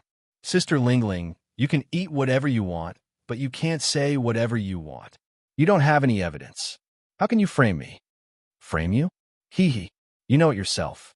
Chen Yuning, I'm telling you, don't try to seduce my old Gao again, or I'll make you die a horrible death. Sister Lingling, you know what? Everyone covets the good stuff. Besides, even if I'm not here, there might be others. You don't have to be so nervous. You look ugly when you swear like a shrew. I don't understand why a nice man like Chief Gao can't stand sharing a bed with you. Chen Yuning scolded Zhu Lingling without using any dirty words, but her words were like knives stabbing into Zhu Lingling's heart. Chapter 38:22. Zhu Lingling was surprised to see Chen Yuning's true colors so soon. Huamin was a good judge of character. Chen Yuning was a two-faced bitch. She couldn't hold it in anymore. What is she talking about? Listen to her. She was mocking Zhu Lingling for not being good enough for Gao Ran. I'll tell you the truth. Zhu Lingling, no matter how bad she is Gao Ran's legal wife and the woman he loves deeply. But you, no matter how excellent you are, you're just a vixen who covets another woman's husband, a shameless mistress. Oh no, the current situation is that Gao Ran doesn't care about you at all. You're just a clown. You didn't learn to be good at such a young age and are so scheming. Aren't you afraid of retribution? I feel sorry for your parents. If my daughter were like her, I'd strangle her to death. She's a waste of air. After all, you're not even a mistress. Tell me, were you? Not to be outdone, Zhu Lingling retorted with a long string of insults. Chen Yuning's face turned darker and darker. Let's wait and see. Keep an eye on your husband. Don't let him sleep in my bed one day. Don't worry. My husband has no choice. He won't sleep with you even if he has to sleep with a blow-up doll. After all, you're disgusting, but a blow-up doll isn't. Chen Yuning, in the end, she wasn't in the mood to argue with Zhu Lingling anymore. She turned and left. Obviously, she was infuriated by Zhu Lingling. On her way back, Zhu Lingling walked briskly and was in a good mood. It was the first time she had won such a glorious victory. It was a heavy blow to that shameless vixen. She took out her cell phone and sent a voice message to Huamin. Mian, I won. I won the first battle. Congratulations, but you have to be careful. That woman is not to be trifled with. Don't worry, I'll be on high alert. All right, I also have to thank my daughter-in-law. She's too awesome. What did my little bean do this time? Huamin had a bad feeling about this. No, my daughter-in-law performed very well. Thank you for giving birth to a good daughter-in-law for me. Huamin, all right, let's not talk about it anymore. Let's go back and eat. By the time Zhu Lingling came back, all the food on the table had been removed. On the table were the ingredients that Zhu Lingling had prepared earlier. It was hot pot with fresh beef and mutton, as well as a lot of vegetables, vermicelli, and sweet potatoes. Mom, these takeaways cost a lot. It's a pity to throw them away. Why don't we give them to the homeless uncle at the ATM in front of our neighborhood? This was Gao Buiyuan's suggestion. Son, you're so generous. Gao Ran was surprised by Buiyuan's behavior. My mom said that as long as we're alive, we should do our best to take care of ourselves. Then, if we can, we should help others. Honey, I didn't know you had such a gentle side. Gao Ran teased Zhu Lingling. Don't talk nonsense. Let's eat the hot pot. Now that the enemy is gone, we can eat in peace. Daughter-in-law, come here and let your mother-in-law give you a kiss. Zhu Lingling picked up Little Bean and gave him a quick peck on the cheek. Aunt Lingling, I had prepared a lot of tactics, but this piece of trash was too weak. She ran away after a few moves. Little Bean was very pleased with herself. It's okay. If my dad has a mistress in the future, I'll ask you to help me deal with it. Hearing Buiyuan's words, Gao Ran almost burst into tears.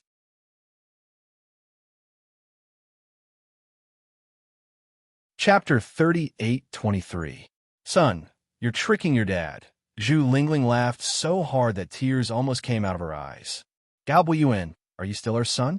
How can you say something like that? Over here, they were eating, drinking, and enjoying themselves. Gao Ran was always on the side of his wife and son. Now, even his daughter-in-law was on their side. No matter how cunning Chen Yuning, the high-level vixen, was, she couldn't do anything. Huamin and Qin Shu didn't get involved in this matter because they believed Lingling would handle it well. In South Hill Manor, Huamin knocked on the door and entered the study with a cup of hot coffee. Qin Shu was still busy. Honey, have some coffee. I told you not to do this. Qin Shu's eyes were full of reproach and heartache. I'm fine. It's not like I'm going to give birth soon. I don't need to be so pretentious. Huamin put the coffee on Qin Shu's desk. Then he sat down on the chair beside him. Little Bean won't come back tonight? Qin Shu asked. Yeah, your daughter betrayed you. She's only 3 years old, but she can't wait to live with her in-laws. Qin Shu, didn't Pudding leave? She didn't. Xiao Wei and the others often come to the old house for dinner and don't come home often. That's good. At least leave one for me. Qin Shu was exasperated. It's okay. That's what happens when you raise a daughter. When she grows up, she runs off to live with someone else. It's sad. Hwamin put his arm around Chin Chu's neck and sighed. That's why I said our family is the richest. We can recruit 2 live-in sons-in-law. Then we'll see if your son agrees. Hwamin pointed at his belly. We have a lot of money and can divide the property equally. Even so, the 3 of them won't be able to spend it all in their lifetime. In the past few years, Chin Chu had received his second uncle's performance in the U.S. headquarters. GK was as rich as a nation. Chin Chu was young, but had been on the national rich list for several years. Honey, there's something I didn't tell Ling Ling today. What? That Chin girl did something a few days ago. Didn't she blackmail Gao Ran for a meal? Yeah. Chin Chu nodded his head. Do you know how she did it? Didn't she save people? Guess what I found? Hwamian asked mysteriously. Could it be that this is a show that was deliberately designed to show her bravery for a just cause so that she can develop further with old Gao? Chin Chu's brain worked fast enough, and he immediately thought of something. Wow. As expected of my man, you guessed it right away. I wondered why a woman like her would be so kind and brave, so I asked someone to investigate it. To my surprise, the kidnapper is an old friend of Chin Yuning's. Later, he joined a gang of gangsters and had nothing to do. I heard that his father was hospitalized for a kidney transplant and his family spent a lot of money on it. Coincidentally, 1 week before Chin Yuning did what she did, the suspect had 50,000 yuan in his bank account. 50,000 yuan? Chin Chu frowned at the amount. 50,000 yuan isn't a lot, but it's a lot for Chin Yuning. She might have saved it for years, but she's smart and didn't transfer it to the suspect directly. After all, she graduated from the Public Security University and is good at anti-reconnaissance. I found that she withdrew 50,000 yuan from an industrial bank 1 week ago and went to a game parlor near her home. She played slot machines with the 50,000 yuan and lost the game. Chin Chu immediately guessed what was going on and continued. Could it be that the suspected gangster owns the arcade? Chapter 38-24. He didn't open it, but he had something to do with it. The hooligan has a girlfriend who's also a delinquent. The arcade belongs to that woman, so I think Chin Yuning took the opportunity to lose the money and gave it to that person indirectly. That's a great loss. For 50,000 yuan, he became a suspect and will go to jail for several years. Is it worth it? I found it strange at first. Later, I investigated both openly and secretly and found that the hooligan has had a crush on Chin Yuning since elementary school for many years. Hearing Hwamin's words, Chin Chu finally understood. That makes sense. But in this case, this woman is very cunning. Chin Chu suddenly felt it wasn't a simple matter. I'm shocked too. She's young, but she's so scheming. I'll talk to old Gao and ask him to send her away as soon as possible. Mr. Chin was arrogant, but he never underestimated his enemies. After Hwamin told him the result of the investigation, he vaguely felt it wasn't a good thing to let such a woman work for Gao Ran. Hwamin also knew Gao Ran always listened to Chin Chu. They chatted for a while longer. Feeling sleepy, Hwamin got up and went back to his bedroom. Half an hour later, Chin Chu finished the last few files in his hand. On his way back to his bedroom from the study, he passed by Pudding's room and found it was lit up. Chin Chu checked his watch and found it was 10:30 p.m., but Pudding was still awake. Frowning, he stopped and knocked on the door. Come in. Daddy, wearing a cotton nightgown, Pudding sat in a chair with her long hair down. On the desk was a laptop. Baby, why aren't you asleep? In fact, Chin Chu sometimes cared about his eldest daughter very much. It was said that the crybaby got the milk. Since Little Bean liked to act coquettishly and play tricks, her family paid special attention to her. Pudding, on the other hand, was sensible, calm, quiet, and easily neglected by her family. If you look closely, you would find that Pudding's personality was more like Chin Chu's. After all, Hwamin had a playful, cute, and witty side to her. But this child in the crowd was always the most low-key, coldest, and most arrogant one. It was as if the whole world had to accompany her in her loneliness. I'm still working on some things. Qin Shu glanced at the contents of the notebook and was slightly surprised. You know these things? And he taught me a little, Pudding answered honestly. Baby, you're still young. It's not safe to be exposed to hackers too early. Daddy, don't worry. What I'm playing now is just child's play.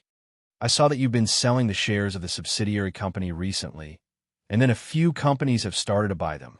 Do you know the background of those companies? Qin Shu usually didn't ask about his daughter's business, but if he found that she was in danger, he would definitely step forward to protect her. I've checked. It's Hua Yinyan's doing. The legal representatives of those companies are more or less related to Hua Yinyan. Pudding's eyes were calm when she said this, as if everything was under control. You even found out about this. My daughter is amazing. Qin Shu reached out his hand dotingly and patted Pudding's head. Daddy, please believe me. Since I've chosen this path, I'll work hard and protect myself. This sentence was like a daughter's promise to her father. Qin Shu was slightly moved and then nodded. I believe you. I believe that my daughter is the best. Fortunately, Little Bean isn't home today. Otherwise, she would be jealous. Daddy is rarely so good to me. Pudding smiled.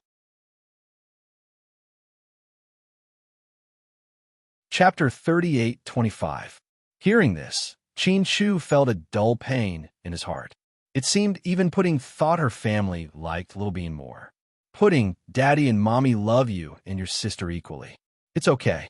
Daddy and Mommy can treat Little Bean better. After all, she's younger than me. There was no jealousy in Pudding's eyes. She seemed to have accepted the fact calmly. She didn't complain about why her parents didn't love her more. Pudding, Daddy, I understand. You don't have to explain. I'm the older sister, and I'll take good care of Little Bean and Little Bean. I don't think you and Mommy don't love me anymore. In fact, I'm just trying to become better and help you and Mommy share the burden of the family. So, I'm one of the most important members of the family. That's right. Qin Shu nodded, feeling an indescribable feeling in his heart. Daddy, you don't have to interfere with the stock market. I can handle it myself. That woman bullies me and wants to take revenge on you and Mommy. But I won't give her the chance. Pudding's logical mind was very active. After seeing through the enemy's trick, she began to set a trap for them. Qin Shu believed his daughter's intelligence wasn't wasted and wasn't worried that Hua Yinyan would play tricks on the stock market. Okay, Daddy only said one thing. Go to bed early and don't stay up late. Don't worry, Daddy. I'll take care of it in 10 minutes. Okay, good night, baby. Good night, Daddy. This time, Pudding kissed Qin Shu lightly on the cheek. Words couldn't express the shock his daughter brought to him. But whether it was the smart Pudding or the adorable Little Bean, they were both his loved ones. He, Qin Shu, would always be proud of them. After Shen Mingxi went to Singapore, Wei Ying didn't hear from him for a week. She didn't call him or contact him on WeChat, but she vaguely heard from her good friend in Singapore that Shen Mingxi was still there, dealing with this difficult issue. 3 days later, Wei Ying was trying on high heels in a luxury store when her cell phone rang. Ying. Hearing this voice, Wei Ying had mixed feelings. The long-lost familiarity made her want to cry, but she had to hold back her tears. Brother Mingxi. Xiaoying, I'm back. Do you have time to meet me? Now. Wei Ying was surprised. Yes, right now. I just got off the plane. I really want to see you. Okay, let's pick a place. Wei Ying wanted to pick a coffee shop or something. However, Shen Mingxi said, Where are you now? I'll go and find you. I'm at the DR Famous Museum. Wei Ying looked at the shop sign and gave him the address in a daze. 30 minutes Latera Black Bentley Continental was parked in front of the shop. Shen Mingxi got out of the car and walked in. He was wearing a light blue windbreaker, but the stubble on his face made him look like he had been through a lot. His days in Singapore must have been mentally and physically drained. Just from his good friend's words, he knew how much of a headache this matter was. Brother Mingxi. Wei Ying had picked out a few pairs of shoes and sat on the sofa, drinking black tea as she waited. Shen Mingxi didn't speak to Wei Ying immediately. Instead, he turned his head and spoke to the saleswoman. Please wrap up all the shoes my friend picked out for me. I'll pay for them with my card. Yes, sir. The saleswoman had seen many people trying to please their girlfriends and was familiar with the routine. Wei Ying was surprised and a bit flustered. She immediately stood up and stared at Shun Mingxi, who had just returned from a long journey. "Brother Mingxi, what are you doing?" Chapter 38:26. Didn't you say you were going to beg for forgiveness? Then, Shun Mingxi walked to the cashier and paid 120,000 yuan for 4 pairs of shoes for Wei Ying under the envious gazes of the female saleswomen. Then, he picked up a new pair of shoes and walked back to Wei Ying. "Sit down." "Huh? Sit down?" Shun Mingxi put his hand on Wei Ying's shoulder and asked her to sit down. Then, while she was still in a daze, he knelt down on one knee, took out the new pair of shoes, and carefully picked up Wei Ying's feet. He was helping her put on the shoes. Yes, Shun Mingxi was helping Wei Ying put on her shoes. This was the most explosive news in the city. After all, a few years ago, when they had just gotten married, Wei Ying and Wei Ying didn't like each other. Everyone wondered if Shun Mingxi didn't like Wei Ying. Why did Shun Mingxi look so cold and unhappy at the wedding? But it had only been a few years. How come Shun Mingxi knelt down on one knee and helped Wei Ying put on her shoes? Wei Ying was also dumbfounded. Was happiness coming too suddenly? "The shoes are beautiful. You have good taste. This pair suits you very well. Stand up and walk around." Shun Mingxi's every word was so gentle that Wei Ying almost thought she was dreaming. The paparazzi happened to take pictures of the scene just now.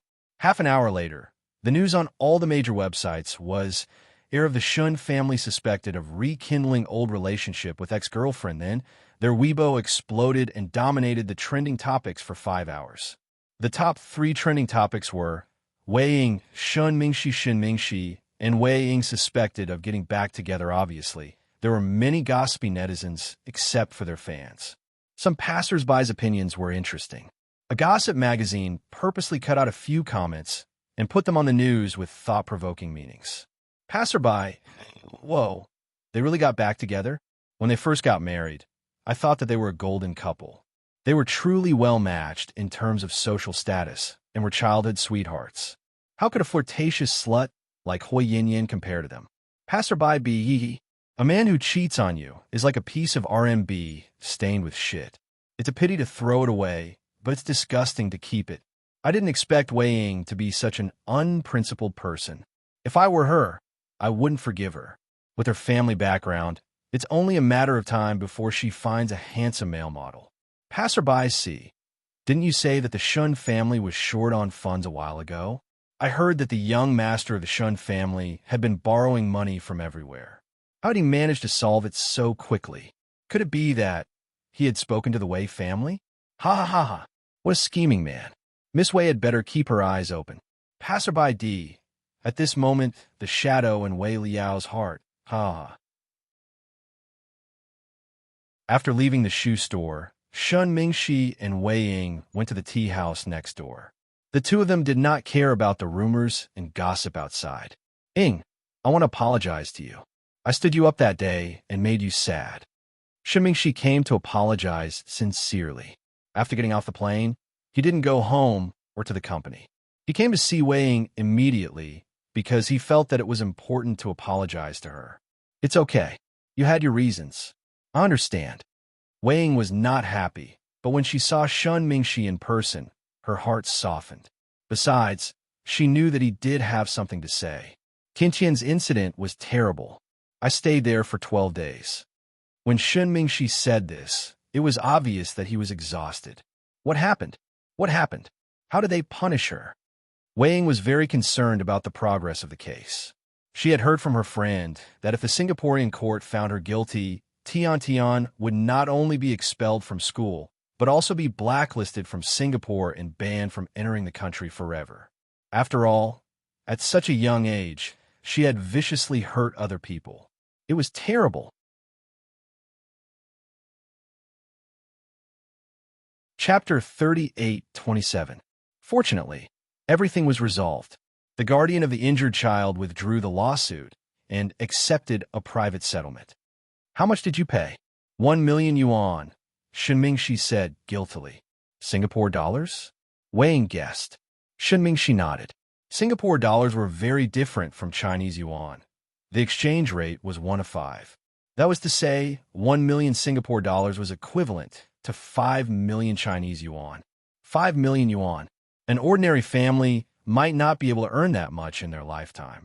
Shen Mingxi had to pay this sum of money just because Tian Tian had hurt someone at school. 5 million yuan was a drop in the ocean for the Shun family, and it wasn't a huge sum for Wei Ying. But for such a young child to cause so much trouble overseas, was it really acceptable? Tian Tian, what are you going to do now? Wei Liao asked in a low voice as he picked up his teacup. I can't go back to school. Singapore has made it clear that they want to expel her. They listed her as a dangerous person. Wei Ying seemed to have an answer in her heart. I brought her back. Where is she? I had the driver send her back. She hasn't been in a good mood lately. After being detained by the police for a few days, she's traumatized. I've been thinking of finding a good psychologist to examine her. I don't want to leave any bad memories in her heart and affect her life in the future. Wei Ying was silent after hearing this. She seemed to understand Shun Mingxi's intention. Big brother Mingxi, you want my sister-in-law to help you, right? Wei Ying's sister-in-law, Dr. Jiang Xiaowei, was one of the top psychologists in the industry and even in the country. Now, she was not only a psychologist hired by the Municipal Public Security Bureau, but also opened her own high-end psychiatric clinic. The fee was very expensive. It was 1,000 yuan per minute. That was to say, it would cost 60,000 yuan per hour and 60 minutes. Shun Mingxi didn't lack money, but he was afraid that Jiang Xiaowei would refuse if he went to the clinic. After all, Jiang Xiaowei didn't like him, let alone Hui Yinyan's daughter. But if Wei Ying put in a few good words, I do have this idea. I want you to help me ask Dr. Jiang if he's willing to do it. I won't reduce the remuneration, Shun Mingxi emphasized. My sister-in-law doesn't need that little bit of money. She opened the clinic just for fun. Wei Ying chuckled. Her smile was thought-provoking. Xiaoying, if you feel uncomfortable in your heart, then forget it. I apologize to you because I failed to keep my promise. It has nothing to do with this matter. Don't think too much. Shun Mingxi regretted it after he said it. Wei Ying was always overthinking things. If she thought that his eagerness to pay the bill and apologize was to curry favor with her so that she could recommend Professor Jiang, then it would be a big misunderstanding. Fortunately, Wei Ying was no longer the old Wei Ying. She was already very reasonable. I won't think that way. Don't worry. Thank you in advance. No need. After all, I don't know if my sister-in-law will agree. You know that my second brother has never liked you. I know. Yes, so I can only tell my sister-in-law in private and give it a try. Okay, I'm already very grateful that you're willing to help me. Wei Ying and Shun Mingxi chatted in the tea house. When they came out, Huomin's assistant, Chen Jie, happened to see them. When Chen Jie returned to the hospital in the afternoon, she told Huomin about what had happened. Sister Mian, what's wrong with the daughter of the Wei family? Has she forgotten the pain after the wound healed? How can she still be entangled with young Master Shun? Chen Jie was usually quiet, but she had a very high moral standing and didn't like women like Wei Ying who wanted to go back to the same old man. Huomin smiled and didn't say anything. At this moment, the office phone rang. Vice Director Hua, President Wu is here for an emergency meeting. Please go upstairs.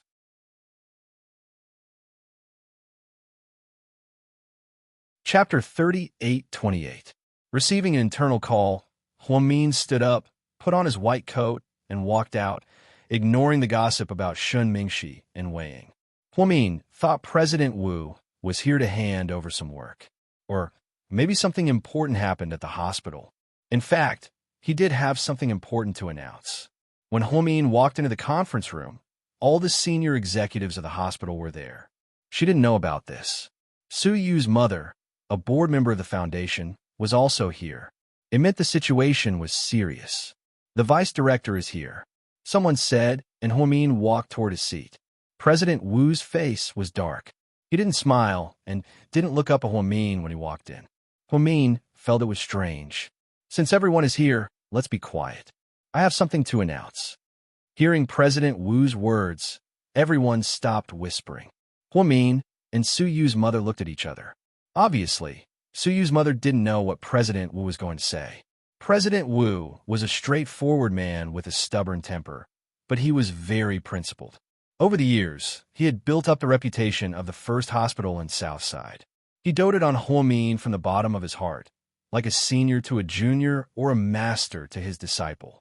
In the past, no matter what happened, she would call Huomin in advance to discuss it with him. It was rare for her to be called to the conference room directly. Let's talk about the first thing first. From now on, I'm no longer the director of Southside and the first hospital. Hearing President Wu's words, the room was in an uproar. Director, didn't you apply for retirement? You only have a few months left. Why are you in such a hurry? Yeah. Director, are you in a hurry to leave the country? Has your visa been issued? Director, we don't want you to leave. Some older doctors couldn't hold it in anymore and began to talk. Everyone quiet down. I'm going to talk about the second thing. Then, President Wu glanced at Huomin with a complicated look in his eyes. Huomin suddenly felt it wasn't about his promotion. As expected, the second thing is that Comrade Huomin is no longer the vice director of Southside. At the same time, she will be relieved of all her duties at Southside. Huomian's reaction was calm. Everything seemed to be within reason, but it was also unexpected. This sentence was like a sudden clap of thunder, and the reaction was even more intense than the previous sentence. Huomian had won the hearts of everyone at Southside, even though she wasn't loved by everyone. But she had always been respected and admired her. Now that she was suddenly relieved of all her duties, did that mean she was fired? President Wu, what's going on? Suyu's mother was the first to lose her composure. Huomin had been like her own daughter for the past few years. She couldn't watch her daughter get bullied like this. Yeah, President Wu, what did Vice Director Hu do? Why was she suddenly fired? Is there a mistake? I'm sorry. This is a decision made by the higher-ups. I have no right to interfere. Let me put it this way. Today, Huomin and I have been fired by the higher-ups. A new director will take over in a few days. Please cooperate with the new director. Thank you for your cooperation with Huomin and I. Thank you for all the support you've given to the hospital. President Wu seemed to be a little emotional. He stood up and bowed to everyone before turning to leave. Huomin immediately stood up and followed him out. The rest of the people panicked. They didn't understand what was going on.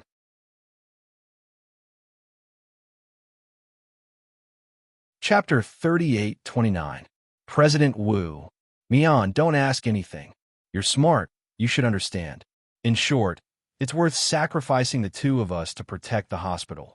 President Wu was in a bad mood. He tried his best to suppress his emotions and not cry. After he finished speaking, he turned around and walked away. Huomian looked at Director Wu's white hair and hunchback up close, and she didn't feel good about it. This old man had worked at the first hospital since he graduated from medical university. He had worked his way up and dedicated all his precious youth to the hospital. He had worked for more than 40 years. He was only a few months away from retiring. But now he had to end all of this in such a humiliating way, in the way of being fired. Huomin was very sad, even sadder than being fired, because she didn't want to work anymore. She wanted to focus on giving birth to her second child.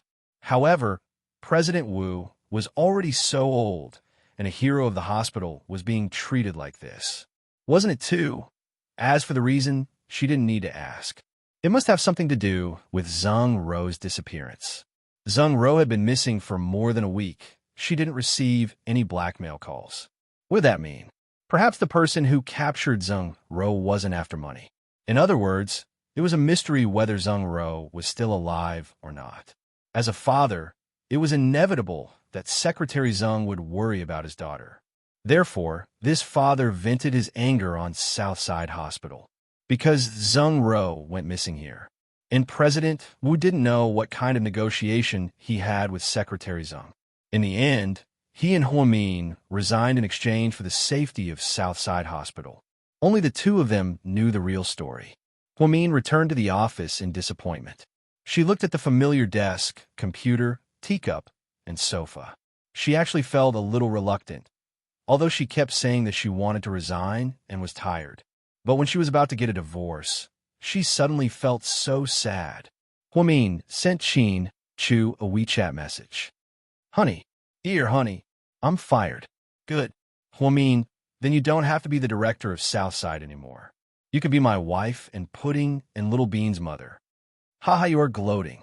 Huamin knew that her husband was afraid that she would be sad, so he deliberately teased her. Hubby, I'm fired. Really? I'm unemployed from today onwards. You have to remember to take care of me. President Hua, stop messing around. Now, other than the company's working capital, the rest of the money is in your Swiss bank account. You should be the one supporting our family. Qin Shu always gave Huamin an inexplicable sense of security. Honey, this is really sudden. You should be able to guess that Honey, let's talk when we get home tonight. Qin Shu was still worried that someone would eavesdrop on his voice calls outside of his home. All right. Lady Su wanted to ask Huamin what was going on, but she found that she had left the hospital early to go home. Lady Su drove back to the city. When she passed by Imperial Star, she stopped the car and went upstairs. Mom, why are you here? You got off work early today? Su saw his mother and quickly flattered her. Something big happened at Southside today. What big thing? Did your hospital kill someone? Lady Su, it's more serious than killing someone. It's Mion. She was fired by the higher-ups. What? Hearing this, Su jumped up from his chair, extremely excited.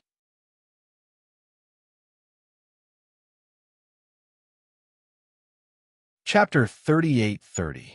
Look at how agitated you are. It's as if you've been fired. Lady Su knew that Su would be very agitated after hearing the news. Why? Our Dr. Hua is so outstanding. Why should he be fired? Su asked twice in one breath. It was obvious that he was filled with anger. I don't know the details, but judging from Mion's expression, she should know what happened. I'll call Old Wu now and ask. The Old Wu that Su mentioned was none other than President Wu himself. Don't call him. President Wu was also fired. Although on the surface, he resigned. Everyone knows that he will officially retire in a few months. Why bother? So, I can only say that something happened. President Wu and Mion were both fired. Fuck, Su cursed in anger. Mion probably won't be in a good mood these days. You friends should gather more often and comfort her. Lady Su thought about it and asked the people around her to comfort Huamin. I got him, Mom. Su's face had been full of worry ever since he heard the news. He didn't care about anything else.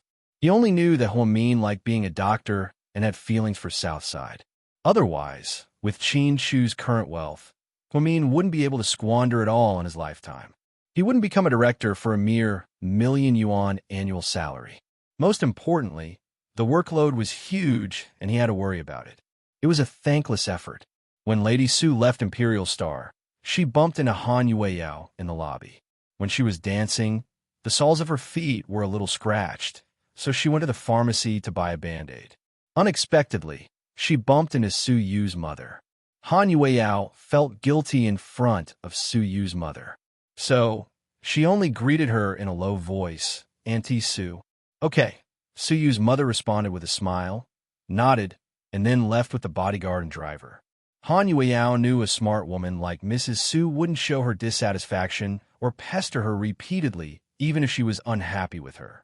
When Han Yueyao went back, other than her dance teacher, her temporary manager was with her. She was sent here by Su. Her surname was Yu, so Han Yueyao called her sister Yu. Yao Yao, come here. The agent waved his hand. Your dance practice is okay. Your dance teacher and I are very satisfied. We are very confident that you won't be eliminated in the first round. As far as I know, this time, other than the female star with the surname, Y who has some dancing skills, the others are all laymen. We don't have to be too nervous. The only thing I'm worried about now is your popularity. Sister Yu, I've never debuted. I'm not popular. Han Yueyao chuckled. Yeah, that's why you're at a disadvantage. Look at Gao Yeruo's popularity. That woman is very good at making herself popular. She's using all kinds of methods to create hype. She likes to do it, so be it. I'll pass. Sister Yu, even if you ask me to do a live stream like Gao Yeruo, I don't think many people will watch it. It'll be even more embarrassing, haha. Han Yueyao knew her own limits and didn't want to compare herself with Gao Yeruo. I didn't ask you to do a live stream. What I mean is, you should find a topic to talk about before the reality show starts, okay? For example, Han Yueyao didn't know what topic Sister Yu was talking about.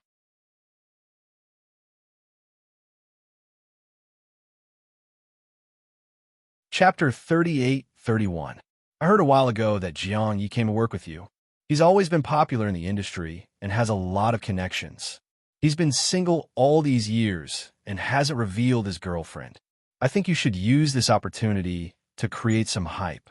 When there's a topic, we can publicly deny that you and Jiang Yi are just friends. I don't think that's a good idea. I don't want to overdo someone who helped me. Jiang Yi is my friend's friend. I can't do something like that. Han Yueyao knew that this might make her a little famous since Jiang Yi's popularity was good. There was an unchanging rule in the entertainment industry. It didn't matter if you were a B-list or a B-list celebrity, as long as you could tie up with a popular artist. Then, you could release photos or hire gunmen to write articles. As long as you were tied up, your exposure would skyrocket. As for Jiang Yi, when the time was right, they would deny that they were just friends. That would be the end of it. But the problem was that Han Yueyao felt that it was too despicable and shameless to do that. Yao Yao, I know you have your principles, but the reality show is about to be broadcasted live. If you don't create some hype for yourself, if you really lose in one round, do you think President Su's reputation will be ruined with you? Han Yueyao knew that her agent was telling the truth, but she just couldn't listen. If I lose in one round, I can't do anything about it. After all, I'm just a nobody. Han Yueyao smiled. You're not suitable for the entertainment industry. Look at you. If you have such a temper and don't care about fame and fortune, you should be a dance teacher. Why did you join Imperial Star? Yu Yu's agent spoke her mind, but Han Yueyao wasn't angry. Being a dance teacher doesn't make money. Yu Yu's agent, sister, you don't be angry. Here, I bought coffee for you and the teacher. Drink it while it's hot. Then, Han Yueyao carefully took out 2 cups of Starbucks coffee from the bag. She gave one to the teacher and one to the agent. You don't have any? Yu Yu looked down and saw that there were only 2 cups. I don't like coffee. I'll go and do the new dance steps the teacher taught me. You two have a good rest. Then, Han Yueyao grabbed a towel to wipe the sweat off her forehead and walked to the mirror. Yu's agent shook her head helplessly. This kid is really stubborn. I wonder if it's a blessing or a curse for her to enter the entertainment industry. Shen Mingxi's private mansion.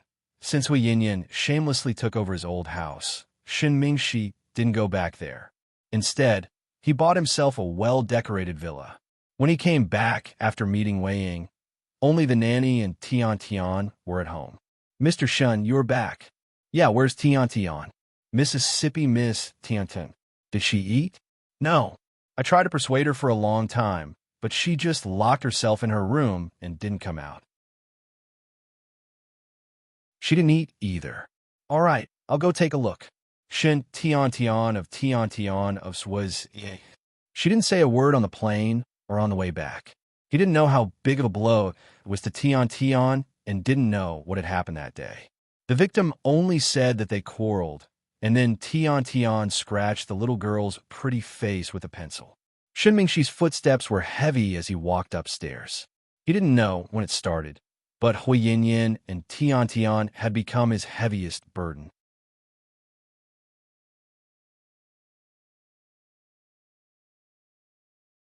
Chapter 38-32.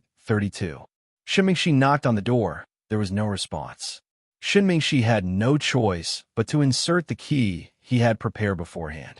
Then he turned the lock and gently opened the door that Tian Tian had locked from the inside. Get out. Tian Tian seemed to have a bad temper. How long do you plan to run away? Shen Mingxi asked her calmly. You don't believe me anyway. It's useless for me to tell you. I might as well keep running away. How can I believe you if you don't tell me anything? The result will be the same whether I tell you or not. If you really care about me, you wouldn't have sent me to a foreign country alone. Tian Tian's words were like needles that slowly pierced Shen Mingxi's heart. Before Shen Mingxi could say anything, Tian Tian said something even fiercer. But I understand.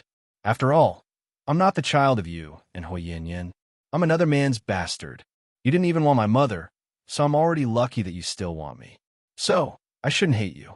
I should be grateful to you, right? Otherwise, I'd be in an orphanage right now, or worse. Who knows? Tian, when did you become so dark? I haven't changed. My psychology teacher said that everyone has a dark side. Didn't you send me away because you wanted to remarry your ex-wife? How was it? The days without me. Have you two ever reconciled? Tian's words sent chills down Shun Mingxi's spine. This wasn't something a child her age should say. If one were to say that Tian was precocious, then Tian was different from the Qin twins. Although Pudding and Lil B knew a lot, the things they said and did were beautiful and positive. They also brought happiness to the people around them. However, Tian's style of speaking made Shun Mingxi feel that she was becoming more and more like her mother, Yin Yin. As soon as this scary thought appeared, even he felt scared. Finally, Shun Mingxi took a deep breath and slowly walked up to Tian. Then he squatted down, reached out, and placed his hand on her little hand. Tian, tell me what happened that day. As long as you're willing to tell me, I'll believe you. Shun Mingxi's tone was very gentle. He was coaxing Tian. Although the matter had been settled, he still had the right to know what had happened. Because he remembered that after he finished the procedures, he left the school. Tian's female homeroom teacher said to him seriously, I think it's better for you to send this child to the orphanage. Don't raise him anymore, or you'll definitely regret it. Shun Mingxi didn't say anything, but from the teacher's words, it wasn't as simple as hating Tian. Perhaps there was something else going on behind the scenes. Would you believe me if I told you? Tian seemed to have calmed down quite a bit. As long as you say it sincerely, I'll believe you. Uncle Shun, about that matter, you can't blame me. I know you lost a lot of money this time, but you really can't blame me. Tian lowered her head, her eyes red. I know I don't blame you. Actually, what happened that day? Tian tried hard to remember what happened that day. Suddenly, there were noises coming from downstairs. Shun Mingxi frowned slightly. He got up and opened the door. His heart sank when he saw who it was. Shun Mingxi, I heard that my daughter came back to China.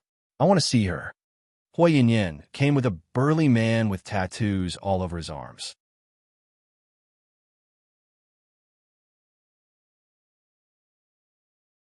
Chapter 38-33. Hui Yin didn't look like she was here to see her daughter. Instead, she looked like she was here to cause trouble. Shun Mingxi didn't know what this man's relationship with her was, but it was obvious that he didn't come with good intentions. You're well informed. Shun Mingxi looked at Hui Yin without any warmth in his eyes. This woman couldn't stir up any emotions in him.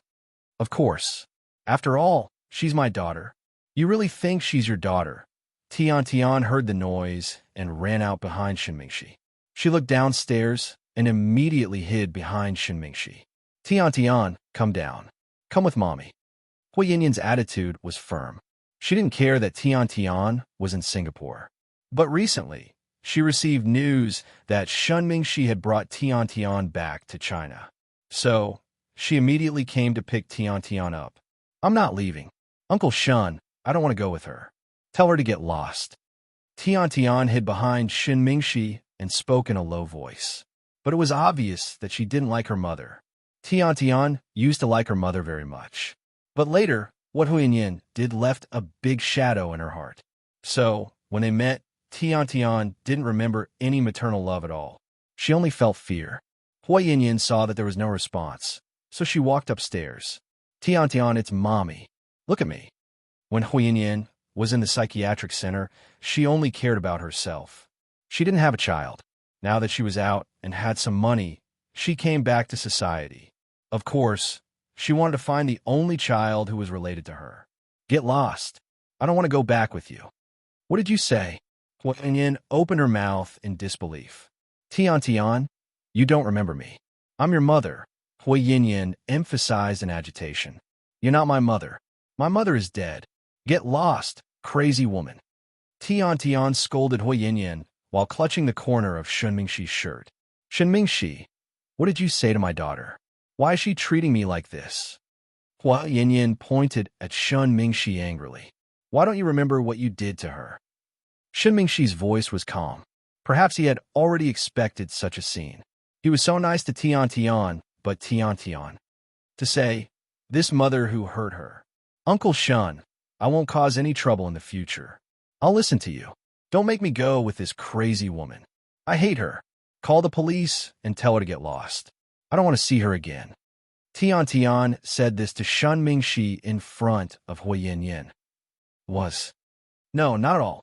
Not only did she not lose her memory, she remembered everything clearly.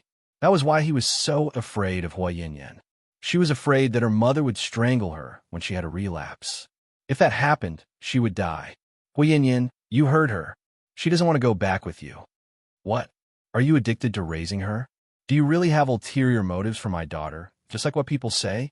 Are you a pedophile? You're into it now. Hui Yin's viciousness had reached the level of mental illness. Shen Mingxi was not as agitated as before. You saw it. I didn't stop her. Tian knows everything now. If she wants to go with you, I won't stop her. Hui Yin glared at Shen Mingxi and then looked at her daughter. Tian, Mommy is rich now. I'm not locked up anymore. I have a villa, a sports car, and money. If you go with me, I can buy you a lot of things. I can send you to a good school. You don't have to go abroad anymore. Come with Mommy. Hui Yin comforted Tian patiently.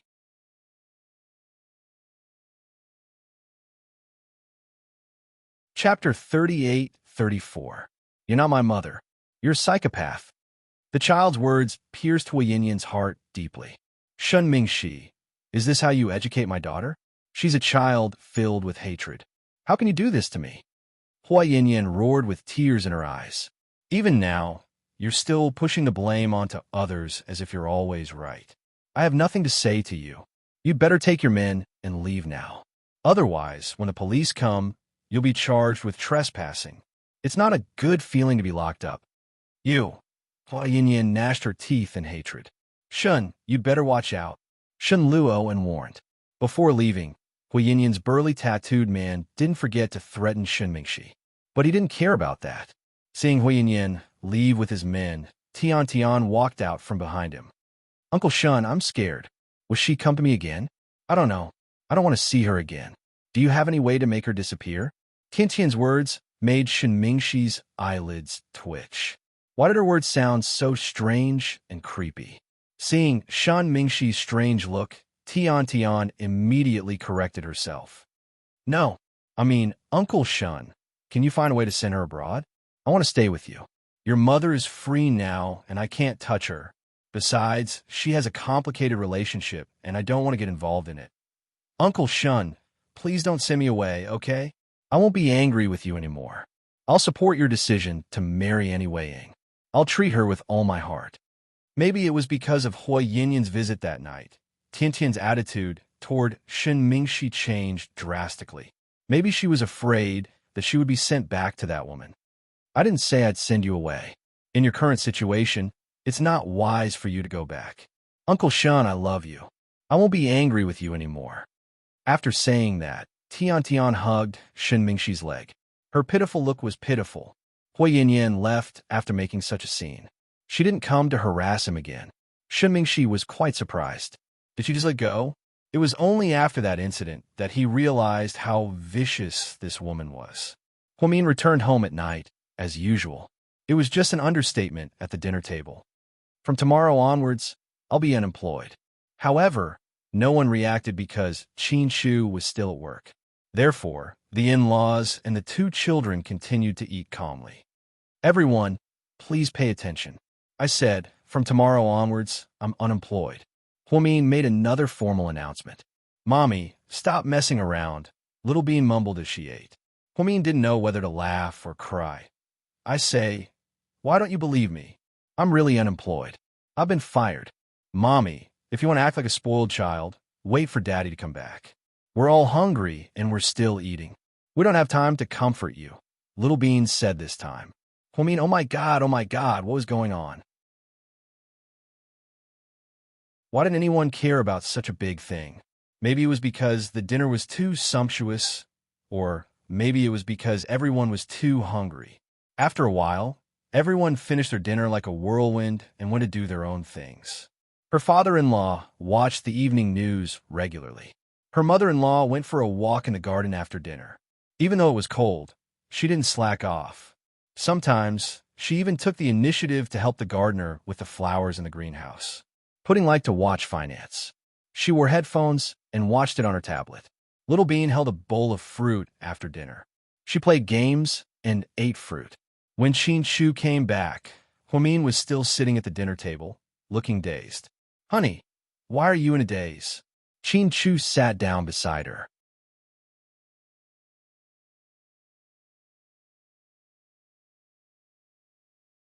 Chapter 38-35. Honey, I lost my job. So? I told everyone, but they ignored me. Huamin looked wronged. They thought you were joking. After all, how could a vice director lose his job? Chin Chu smiled and put his hand on Huamin's shoulder. But I was fired. I don't know if they'll give me my salary this month. Chin Chu, honey, you're the CEO of GK, a famous conglomerate in Asia. Don't be so useless, okay? So what if I'm rich? Rich people don't print their own money. Money doesn't grow on trees. Don't worry. If the hospital doesn't give you your salary this month, I'll ask for it for you. Mitchum. Huamin nodded heavily. You haven't eaten yet, right? I'm waiting for you. Huamin continued to act cute. The children were right. Mommy just wanted to act coquettishly for no reason tonight. Then hurry up and eat, or the food will get cold. Honey, let's go to Aixein's ramen for dinner, okay? Huamin suddenly had an idea. Now, Chin Chu asked again. She nodded. Okay, let's go. The car isn't in the garage yet. Chin Chu really spoiled his wife and listened to everything Huamin said. Seeing Chin Chu put his arm around Huamin's shoulder, the two of them walked out together. Little Bean pouted. I don't know why Mommy took Daddy out again. Is she trying to cheat Daddy of his money? Not necessarily. I think Mommy is getting more and more insecure because she's about to give birth to a little brother. Maybe she wants to make her presence known. After Chin Chu and Huamin drove out, the bodyguard's car automatically followed them. Chin Chu didn't mention the hospital, and neither did Huamin. She knew that her husband was getting more and more nervous and didn't want to talk about confidential matters anywhere except at home. Aixein Ramen Restaurant, perhaps it was a Friday night, so it was very popular. Even though it was cold, there were still people lining up at the door. You two are here. The boss was very enthusiastic when he saw Chin Chu and Huamin. Yes. Wait a moment. That table is almost finished. It's fine. We'll wait. There's no rush. Huamin wasn't upset about being fired. Instead, he felt relaxed. Are you cold? Let's wait in the car. Chin Chu was afraid that Huamin would feel cold, so he didn't want to stand at the door. After all, the wind was a bit strong here. Huamin shook his head and smiled as he reached out his hands to cover Chin Chu's ears. Hubby, is my body temperature very high? Is it warm? Yes. Mr. Chin was still a man of few words. At this time, a young couple who had finished eating ramen walked out. They were still wearing their school uniforms and were obviously students from No. 2 high school. When they passed by Huamin, the girl with glasses suddenly exclaimed. Huamin was startled. Wow, you're Senior Huamin? I am. Huamin nodded. I heard that you and your hubby love ramen. I was wondering why I haven't seen you guys even once. It turns out that it's true. The girl was very excited. I really do love ramen. Huamian smiled as she looked at the girl in front of her lovingly. She was only 16 or 17 years old. Then, the girl hurriedly took out a pen and a diary from her bag. You need an autograph, right? Huamin reached out to take the pen, but an awkward scene ensued. Senior, can you ask your hubby to give me an autograph? Senior Chin Chu is so handsome. The girl looked infatuated. Huamin, Chin Chu, this is so awkward. Huamin looked down and mumbled. I can't give you an autograph. Chin Chu heartlessly rejected her. Why, Senior? The junior girl looked aggrieved. Because you just made my wife feel awkward. Mr. Chin said righteously. Now, Huamin felt even more awkward.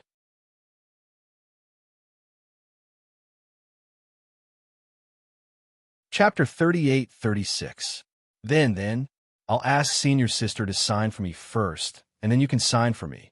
Okay? The junior finally became sensible and understood the meaning behind his words. Hey, don't. I'm so embarrassed. Huamin snuggled into Qin Shu's arms. Senior sister, please. Looking at the little girl's pitiful look, Huamin signed first, and Qin Shu signed after her. Only then did the young couple leave. Finally, there was an empty seat, and the couple sat down. Qin Shu pulled out a chair for Huamin and carefully placed a foam cushion on it, worried that she would catch a cold. Boss, 2 bowls of ramen, Qin Shu said. Big bowls for both, right? Seeing Huamin's belly, the boss knew how much she could eat. Yes, big bowls for both. Huamin rubbed her palms, feeling very happy. When the ramen was served, they realized that the 2 bowls of ramen were not only big, but there was also a lot of beef in them. If they only sold it for 2 yuan, the boss would go bankrupt sooner or later. Boss, there's too much meat. Huamin didn't know whether to laugh or cry. Eat it. You're pregnant and need nutrition. The beef in our shop is all brought back from our hometown in the countryside. In the words of the city, it's pure green without any pollution. Eat it without worry. Thank you, boss. Huamin felt warm in her heart. On this night, she and Qin Shu ate ramen from a roadside stall and looked at the night view of Second High. At this moment, she felt very satisfied. On the other side, Imperial Star also became nervous. The judges of Dance Allure were the top dance teachers, directors, and producers in the country. In other words, there were a lot of talent scouts. It just depended on whether the contestants were talented or not. Otherwise, why would so many people try to climb up the ranks? For example, you don't even need to win the championship. As long as your performance moves one of the big shots, your future will be limitless. Last year, there was a singing reality show. There was a contestant whose voice was very recognizable. Although she didn't win the competition, she was now even more popular than the champion. After the show ended, she collaborated with a famous singer to release a single. Then, she was a special guest at a certain singer's concert and became extremely popular. Therefore, everyone was nervous that Han Yueyao would participate in the reality show on behalf of Imperial Star. The last day before the competition, instead of dancing as usual, she wandered around the company with nothing to do the whole day. They even went to the staff cafeteria for lunch. Perhaps because of the scandal between her and Su Yu, many people took the initiative to curry favor with her. There were people who knew her and people who didn't. Instantly, she became a celebrity. Yao Yao, you have to do your best tomorrow. That's right. We're all waiting in front of the TV to watch the live broadcast. Some female employees who were not very familiar with him were very enthusiastic. Han Yueyao nodded with a smile and thanked him. After she sat down, Su Xiaoxiao said in disdain, "These people are so snobbish. You used to do odd jobs in the performance department. Why didn't you see them so enthusiastic? Now, they're all trying to suck up to you. What's the point? That's how willful they are. I won't dwell on it. Come, let's eat." Han Yueyao smiled and sat across from Su Xiaoxiao. Gao Yeruo and a few other girls came in at this time. Maybe it was a small world, but the two groups sat very close to each other. There was only an aisle between them. Gao Yeruo's face darkened when she saw Han Yueyao. Hee, didn't someone get special privileges and get food from the cafeteria? Why is she eating here? How strange. Gao Yeruo never missed a chance to mock Han Yueyao.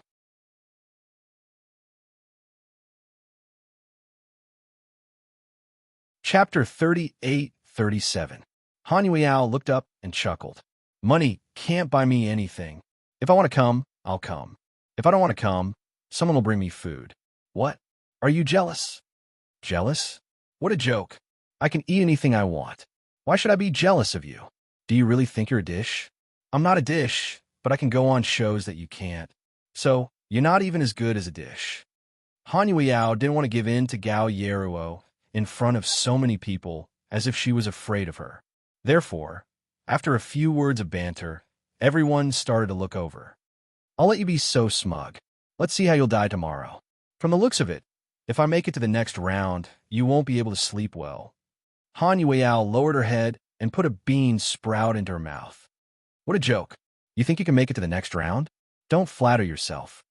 Gao Yeruo's words became more and more unpleasant.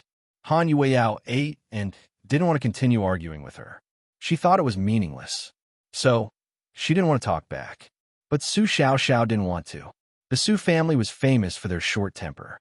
Seeing Gao Yeruo's outrageous behavior, Su Xiaoxiao slammed her chopsticks on the table. Then she scolded, "Gao Yeruo, what's wrong with you? You targeted me before, and then you targeted Yao Yao when she came. In the end, it's because you're better than us. Otherwise, why do you keep finding fault with us? I advise you to practice your singing and dancing, improve yourself. Don't talk about your wife all day. Do you know that in my hometown, people like you are called gossipy women?" "Su Xiaoxiao, what are you talking about? Don't think you can say anything just because you have a little background you used to seduce President Su. Now that President Su doesn't like you anymore and likes Han Yueyao, you're sucking up to her. You're so cheap. It's meaningless for a woman to live like you." Gao Yeruo was embarrassed in front of so many people. So, in a hurry, she said what was on her mind. After Su Xiaoxiao came to the company, Su took care of her a lot, both openly and secretly. So, everyone guessed that this girl had something to do with President Su. But no one dared to say it out loud. Everyone heard what Gao Yeruo said. Hearing this, Su Xiaoxiao's face turned livid, and she stood up. "Gao Yeruo, I want to tear your stupid mouth apart. What? I exposed your secret. Are you embarrassed? Do you want to fight?" Gao Yeruo was still trying to act innocent. Before Su Xiaoxiao could go over, she heard a voice at the entrance of the restaurant. "Stop it." Everyone looked back and was instantly frightened. "President Su," they greeted her. Su Yu and then finished eating outside and came to the dining room to see Han Yueyao. He instructed her about the flow of the live stream tomorrow. He didn't expect to see such a ridiculous scene. Su Yu was also so angry that he had a headache. These little girls only knew how to cause trouble all day long. Damn, who was the one who suggested the trainees? Su Yu swore that there would be no more trainees in the next batch. It was so troublesome. "What are you doing? Is this a taekwondo dojo?" Su Yu said sternly. "President Su." Su Xiaoxiao scolded me first. Gao Yeruo was always the first to jump out to defend herself. "You just said, what's the relationship between Su Xiaoxiao and me?" Su Yu looked at Gao Yeruo coldly, his heart full of anger. "President Su, I heard about it. It's a rumor in the company." Gao Yeruo felt guilty and didn't dare to say what she just said. "What rumor?" Su Yu continued to interrogate.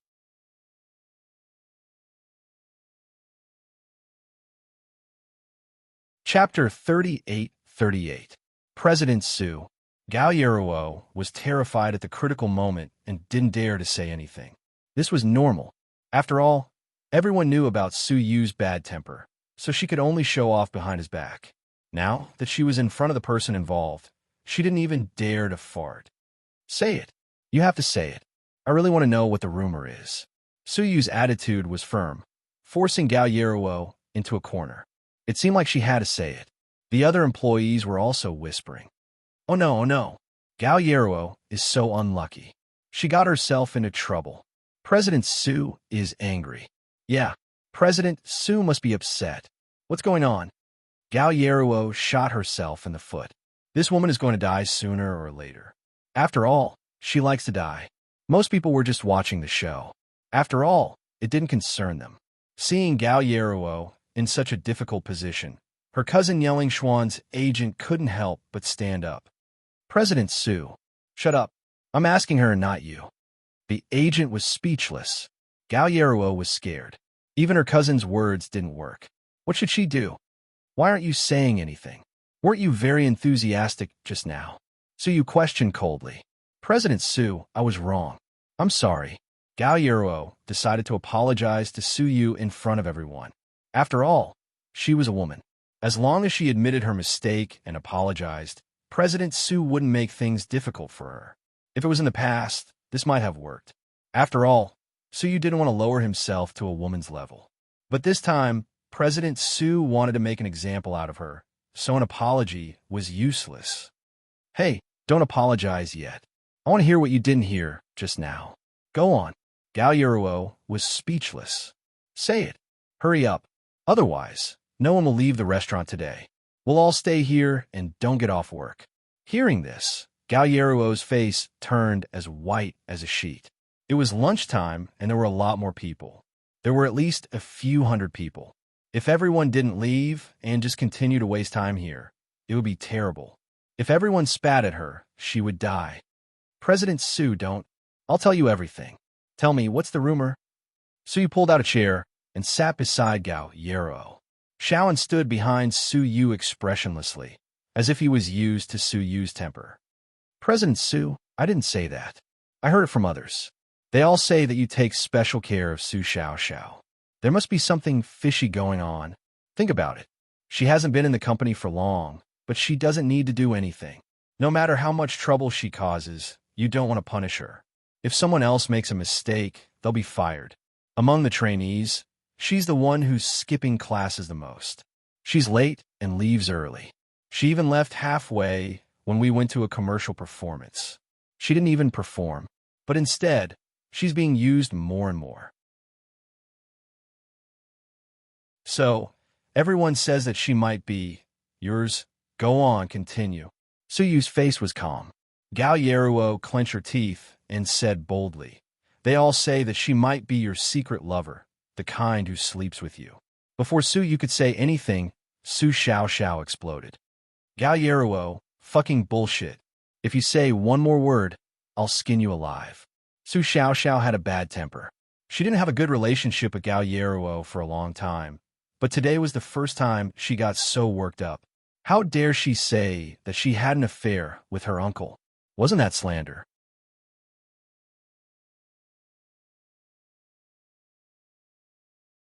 Chapter 38-39. Sit down. Su Yu glared at Su Xiao. President Su. I shut up. It's not your turn to speak. Su Yu didn't give Su Xiao any face. Han Yueyao wasn't in the mood to eat anymore and sat down as a spectator. Today, Su Yu seemed different from usual. Gao Yeruo was really in trouble this time. President Su, I didn't say that. Please understand. I'm just a messenger. Gao Yeruo tried to explain. You're a very responsible messenger. You wanted everyone in the company to know about it. You didn't forget to mention it in the cafeteria. I'm sorry, President Su. I'll never mention it again. Gao Yeruo kept apologizing and begging for forgiveness. Su Yu looked at her and then at Su Xiao, who was puffing her cheeks in anger. Then he slowly stood up. I'm sure everyone is curious about my relationship with Su Xiao. All the employees didn't dare to say anything and waited in silence. If that's the case, I'll tell you the truth today. I don't care about that, but it's not good for Xiao. After all, she's still a kid. Yes, in Su Yu's eyes, Su Xiao, who was just in her early 20s, was still a ridiculous kid. She didn't do anything mature. Hearing that Su Yu was going to tell the truth, everyone pricked up their ears. Was he going to admit that Su Xiao was his lover? Then what about Han Yueyao? While everyone was thinking about this, Su Yu continued, I'll only explain this once. If you hear such ridiculous rumors again, you'll be fired immediately. Imperial Star will never hire you. Su Xiao. She's Su Yu's niece. Her father is my cousin. We're both members of the Su family. It's that simple. Su Yu's words caused an uproar in the room. So they were his niece and uncle? Now it finally made sense why Su Xiao, the little devil, could do whatever she wanted in Imperial Star. So she was a member of the royal family, huh? My niece. Gao Yeruo couldn't believe it either. Maybe it was because of first impressions. She always felt that there was something dirty between Su Xiao and Su Yu, so she was really surprised when she heard the plot twist. Oh my god, so it's the young lady of the Su family. Isn't that a golden branch and jade leaf? That's right. No wonder they say that little girl spends money like water all day long. She's wearing all kinds of famous brands.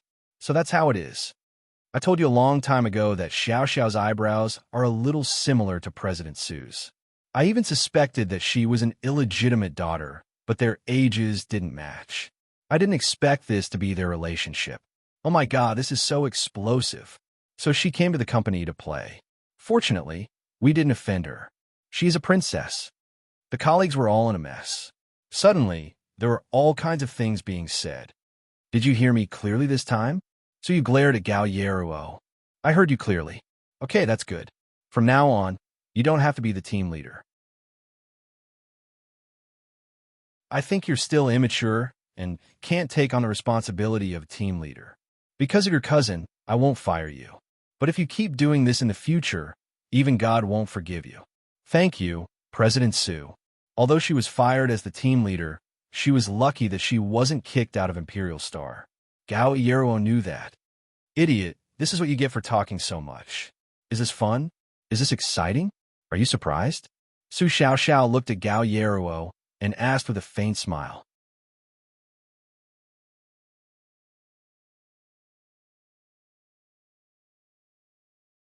Chapter 3840. At this moment, Gao Yeruo, who had always been arrogant, had lost her usual arrogance. She couldn't be arrogant anymore. Even the onlookers felt relieved. Hee, I used to think Gao Yeruo's family was rich, so she had princess syndrome. I didn't expect Xiao Xiao to be the real princess. What a slap in the face. Yeah, even if Su Xiaoxiao slapped her, she wouldn't dare to fight back. Keep your voices down.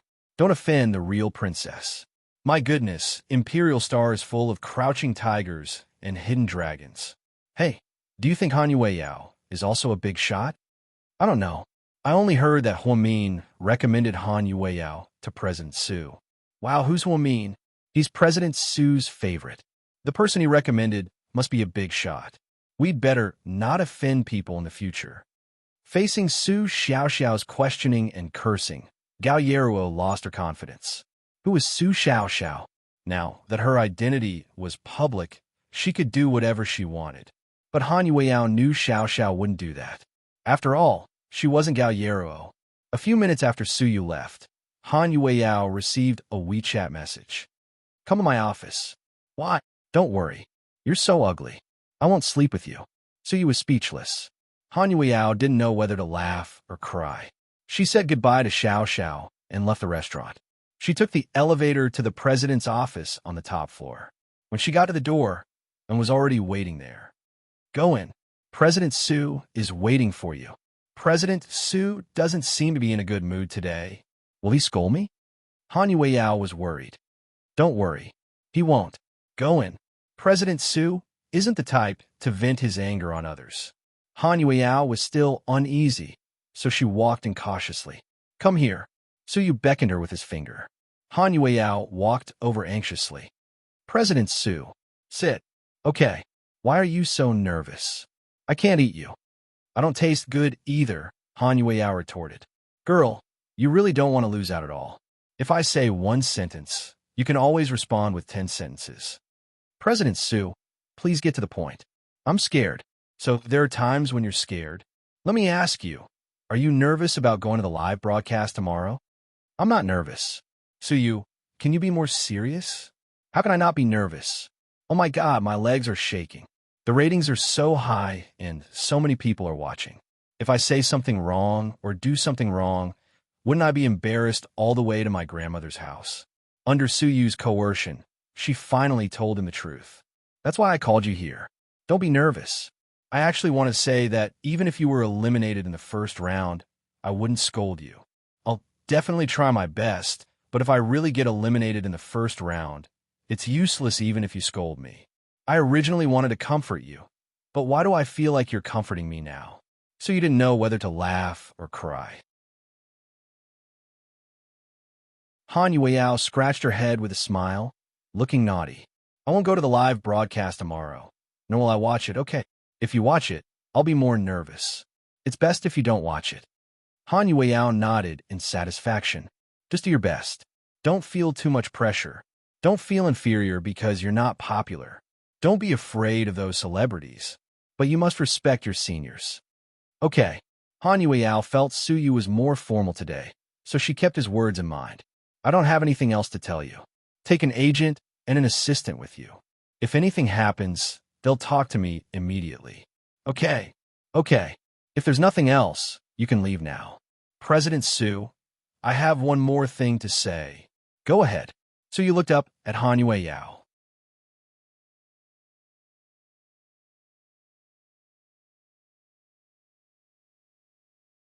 Chapter 3841. I want to treat you to a meal. Treat me to a meal? Su Yu frowned slightly. Yeah, now. No, after you get off work in the evening. Just the two of us. Suyu was puzzled. No, and Sister Mian. You invited me on? Yes. Han Yueyao, what are you doing? I just think it's not easy for me to get to where I am now. Sister Mian is the person who recommended me to Imperial Star, and President Su. You're the person who gave me a precious opportunity at Imperial Star, so I want to thank you. There are plenty of opportunities to thank you. You have a live stream tomorrow, so we'll talk about it when you get good results. No, tonight. Han Yueyao was very stubborn. If she was determined, even 10 cows wouldn't be able to persuade her. Did Mian agree? Yes. Suyu, okay then, seeing Huamin agree. Suyu nodded and agreed. What do you want to treat us to? Barbecue. Su, you know I don't have much money, and I can't afford expensive food. Okay. You're the one who pays. Suyu had no choice but to let her go. After Suyu agreed, Han Yueyao walked out of the office and sent a WeChat message to Huamin. Sister Mian, I want to treat you to dinner tonight. Don't reject me. President Su is coming too, so I want to thank you. After editing for a while, Han Yueyao sent it to Suyu. Soon, Huamian replied with one word. Okay. Huamin seemed to know what the girl was thinking, so he didn't reject her or say he didn't want her to waste money. Overjoyed, Han Yueyao typed the address and sent it to Huamin again. Sister Mian, I know your husband cares about your safety, so I won't find a place too far away. You can bring bodyguards. Then she shared an address with Huamin. It's this barbecue restaurant. It's not big, but the food is delicious. I found it by accident. See you at 8 tonight. All right, see you there. Huamian was easy to make an appointment with, or rather, she gave Han Yueyao a lot of face. 8 o'clock in the evening, Han Yueyao arrived half an hour early and reserved a seat by the window. She told the waiter not to put too much chili in the food for pregnant women. Huamin and Suyu arrived one after the other. Huamin brought a lot of bodyguards, and Suyu came alone and was nowhere to be seen. Come and sit here. Han Yueyao was happy to see them. He waved at them excitedly like a child. Mian, you were fired? When the two of them walked over, Suyu couldn't help but ask. Buddy, you hurt my feelings. Huamin didn't know whether to laugh or cry.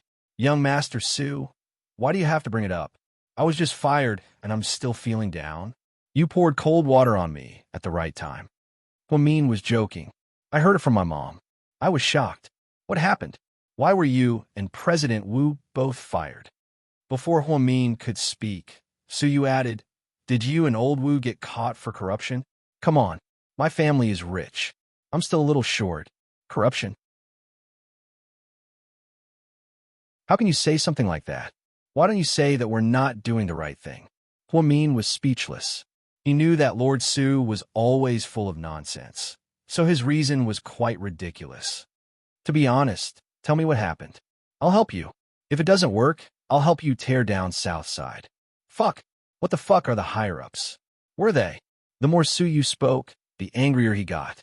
He wanted to go and settle the score with those people immediately.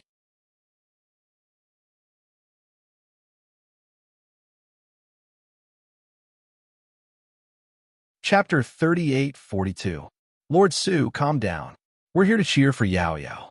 Let's not talk about annoying things. Huamin was in a good mood and changed the topic with a smile. Then he and Suyu sat down. Sister Mian, I asked the doctor, and he said it's okay for a pregnant woman to eat barbecue occasionally. I also told the owner not to put too much spice. Don't worry, this place is very clean. Han Yueyao was very careful and was afraid that Huamin was pregnant and couldn't eat many things, so she did a detailed investigation. I'm the doctor. You can ask me directly. Huamin chuckled. Han Yueyao scratched her head and laughed as well. Dr. Hua is strong. She eats everything even when she's pregnant. She's not that precious. Here, let's eat. It's a pity that we can't drink. Suyu opened a bottle of beer and filled it to the brim. It's okay, President Su. I'll drink with you. Han Yueyao picked up her beer and was about to open it when Huamin stopped her. You don't have to. The live stream starts tomorrow. If you drink too much, you'll be late. Drink some hot water with me. Okay. Han Yueyao was in a good mood. In a good mood, Han Yueyao poured a cup of hot water for Huamian and a cup for herself. She picked up 2 menus and pushed them to Huamin and Suyu. Sister Mian, President Sue. Order whatever you want. Huh. I can't afford the expensive food, but you can have any meat skewers. Order whatever, right? Boss, give me 1,000 skewers for takeout, Sue said deliberately. Huh? How can you do that? You're eating and dashing. Takeout, Han Yueyao retorted. Didn't you just boast? You said to order whatever. Sue refused to admit it. I told you to eat, not take out. If you can really eat 1,000 skewers, I'll pay for you even if I have to go bankrupt. As soon as the two of them met, they started competing. Huamin just shook his head and smiled. Then, he quietly ordered what he liked to eat. I want 10 beef skewers, 1 pepper skewer, 1 toast skewer. Oh yes, 2 fish balls and 1 sausage. After that, Huamin put down the menu. Sister Mian, why are you eating so little? I'm eating a lot now. I don't dare to eat too much at once. I'm afraid my stomach will feel uncomfortable. Now that the baby is getting bigger, I feel like my organs are going to shift, so I don't dare to eat too much. Why get home at night? If I'm hungry, there's supper at home. That's good. President Sue, it's your turn. I'll eat whatever you guys order. I'm not picky. She urged Sue. Sue hadn't had barbecue for a long time and was quite interested in it. Indeed, he did not hesitate to order a lot of food. They were all men's favorite food, such as beef tendons, pork skin, and even a specialty grilled fish here. Sitting in the small shop, the three of them felt very lively and intimate. The three of them didn't talk about tomorrow's competition. Huamin was afraid that Han Yueyao would be more nervous if she talked about it, so they chatted casually. Sui was smart. Although he had many things to ask Huamin, he knew this wasn't the right place, so he didn't ask. They just chatted casually. Han Yueyao sincerely invited them to dinner. After 3 rounds of drinks, Han Yueyao took a sip of the hot water. Picking up the glass of hot water, Han Yueyao stopped smiling and looked at Huamian and Su sternly. Sister Mian, President Su, no matter if I can become famous or make a lot of money, I'm very grateful for the opportunity you gave me. I didn't want to be a dance teacher in Jing City, but I didn't have the ability to change everything. You guys helped me, so I'll remember your kindness. Are you going to say, what? You came here to work like a cow? Su looked at the girl amused.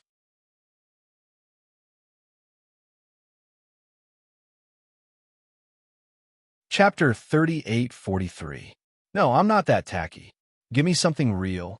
When I'm rich, I won't treat you to barbecue on the roadside. I'll treat you to seafood, abalone, shark fin, and lobster.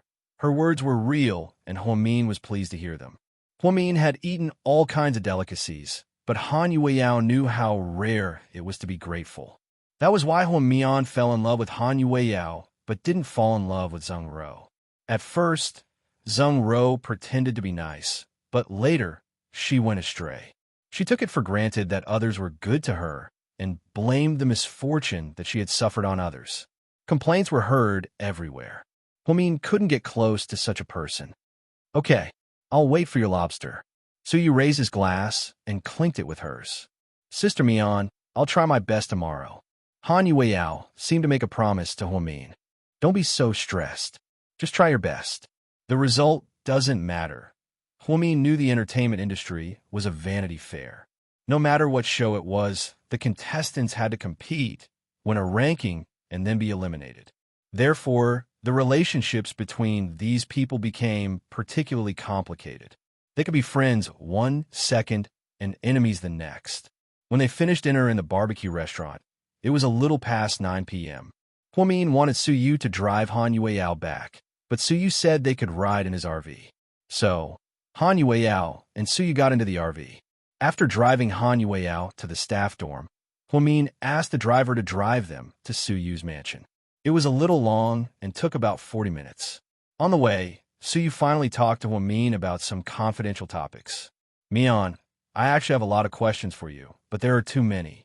I'll just ask them one by one. Okay. Huamin seemed to have guessed Su's intentions and did not refuse. There's something fishy about Zheng Ro's disappearance. You were fired from Southside because of this, right? Yeah. Secretary Zheng came by. Even though he didn't say anything, I could tell that he wasn't happy with me. President Wu was really wronged. He didn't care about Southside for a long time, but he was still implicated. That's why we're being interrogated. Do you know where Zheng is? Qin Shu and Gao Ran have been investigating, haven't they? Yes, we've been investigating, but there's no news. We don't know if Zheng is dead or alive. She's in a bad situation. Okay, let's not talk about him for now. Second question. You knew there was something behind the car accident, didn't you? Yes, Huamin admitted generously. Silly. Why didn't you tell me? You were recuperating at the time, so I didn't tell you because I didn't want you to be in a bad mood. I thought I'd help you get rid of him after the investigation. But you didn't expect that we couldn't find him, right? So you smiled. Yeah, you missed it for a long time, didn't you? Huamin knew Su you wouldn't be careless. And I have been investigating, but it's strange. The man seemed to have disappeared, and we couldn't find any trace of him. The more he disappeared, the more it proves that he's very powerful. Suyu, you've offended many people over the years, and we can't investigate your enemies one by one. But you must remember that your car accident wasn't an accident. You almost died, so from now on, you must be careful. After all, your enemies are in the dark while you're in the light. This was the first time Huamin warned Suyu seriously, telling him to be more careful. Mian, are you worried about me? So you didn't know why he asked this question out of the blue.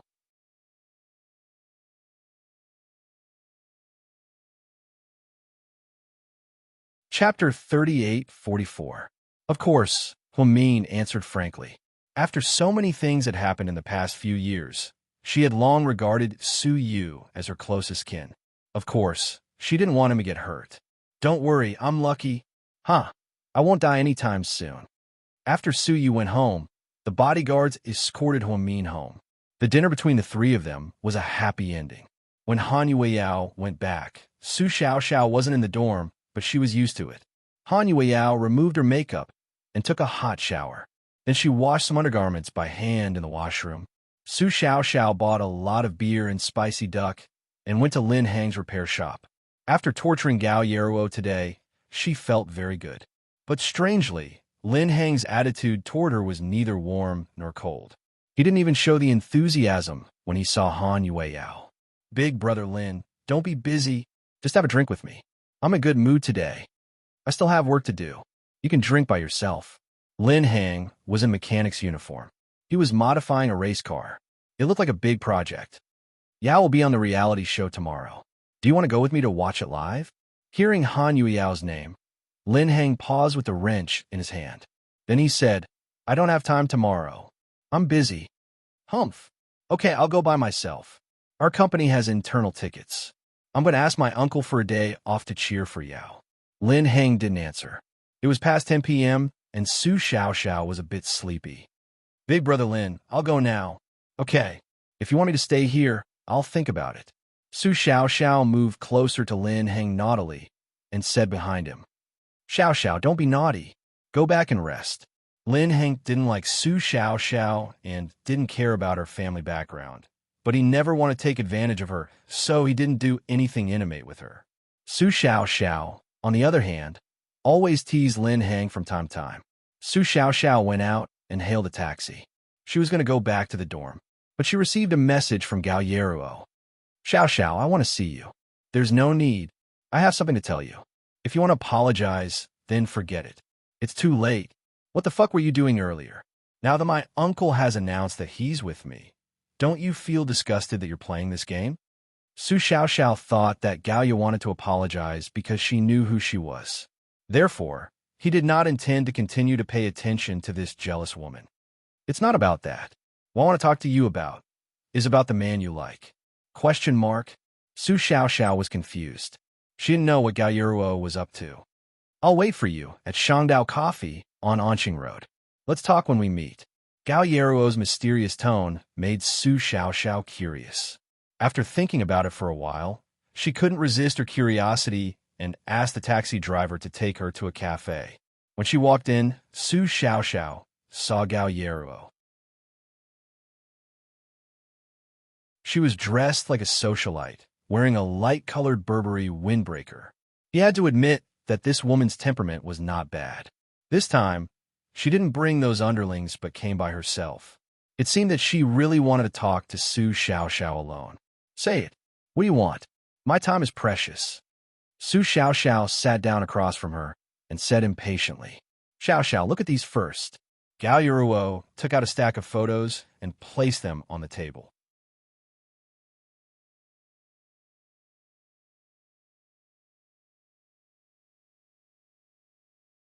Chapter 38:45. What are these? Su Xiaoxiao wasn't in a hurry to pick up the photos.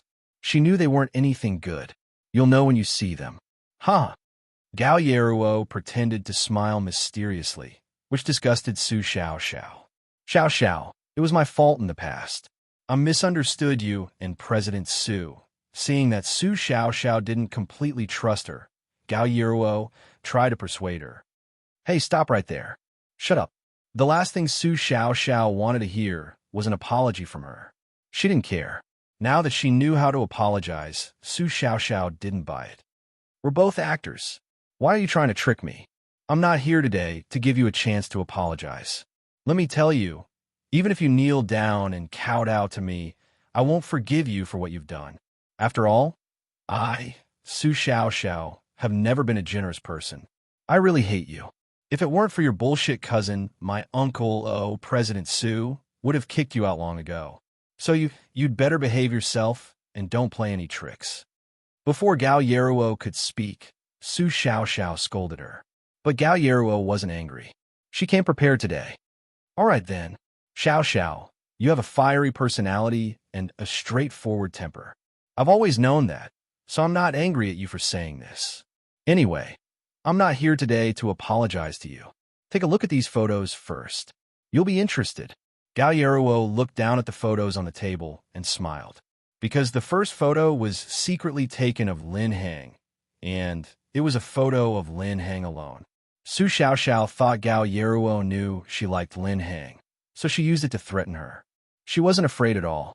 After all, not even her father could stop her from falling in love at such a young age, let alone Su Yu. Liking Lin Hang was nothing to be ashamed of. She wasn't afraid to admit it.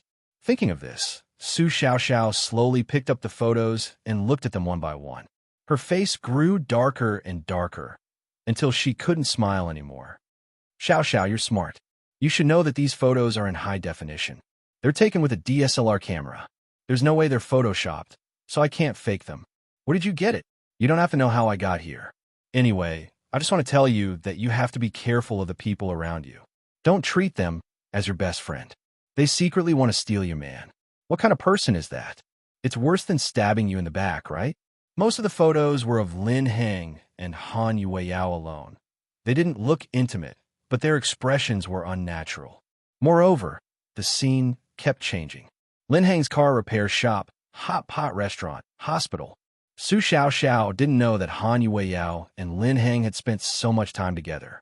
She couldn't describe what she was feeling. In short, it was very complicated. Su Xiaoxiao bit her lip and looked at the photos without saying a word. Xiaoxiao, I don't want to say this, but Han Yueyao is really evil. Anyone with eyes can see that you've been very nice to her ever since she came to our company. But what did she do? How could she do such a dirty thing? She lied to you and President Su. She played both of you, who treated her so well, in circles. She's just a bitch. What right does she have to be a public figure, an artist, or a star? Gao Yuruo took advantage of Su Xiaoxiao's anger to slander Han Yueyao to add fuel to the fire.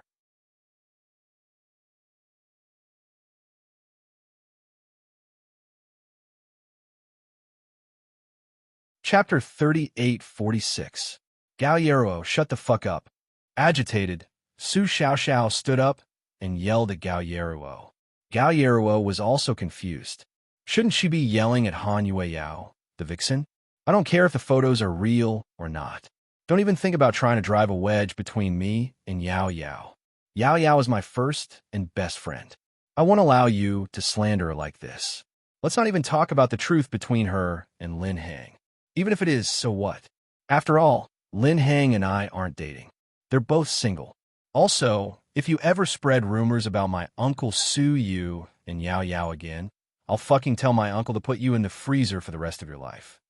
After yelling, Su Xiaoxiao picked up the thick stack of photos and threw it at Gao Yeruo's face. Ah! She covered her face with her hands and screamed in pain. Su Xiaoxiao took out 200 yuan from her wallet and threw it on the counter. "Bill, keep the change." She was an uneducated, spoiled brat and the little devil of the Su family, but she wasn't stupid. Gao Yeruo said this to her at this time, so she was obviously up to no good. If these photos were real, why didn't she say it earlier? Why did she only say it when Han Yueyao was about to go on the reality show? It was obvious that she wanted Su Xiaoxiao to go back and cause trouble so that Han Yueyao wouldn't be able to perform well tomorrow. With Su Xiaoxiao's personality, if she got angry, she could do anything.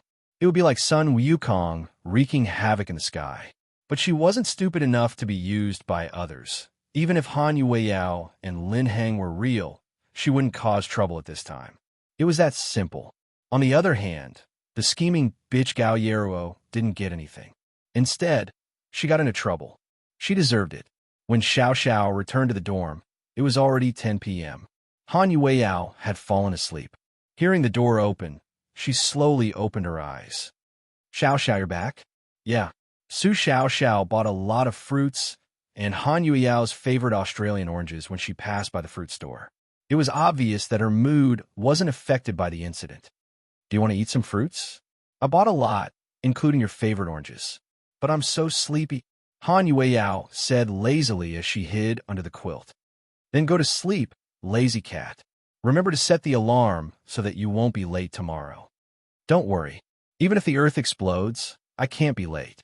I have to participate in this dance." Then she went back to sleep. Before she went to bed that night, she called her parents and told them to watch TV on time tomorrow. She had signed up for a dance competition, and her mother had been extremely excited about it. It was said that she had even told her family and friends in the WeChat group. For the Han family, this was the first time their daughter had appeared on television, and it was very meaningful. Looking at her sleeping face, Su Xiaoxiao had mixed feelings. She didn't know why Yao Yao met Lin Heng so many times behind her back, but her woman's intuition told her that she didn't have any dirty thoughts about Lin Heng. However, the photos were not photoshopped. This matter was really annoying. Even so, Su Xiaoxiao didn't ask Han Yueyao about it, because she didn't want anything to distract her and affect her performance tomorrow. That night, Su Xiaoxiao, who hadn't updated her WeChat moments for a long time, posted a meaningful post. She said,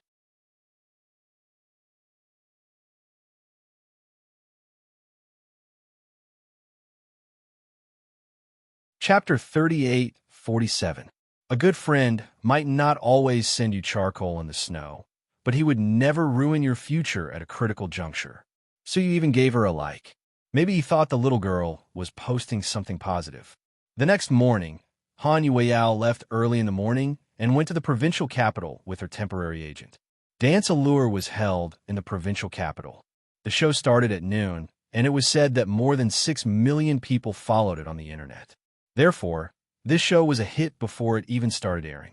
On the first day of the show, someone did a survey on the trending topics on Weibo.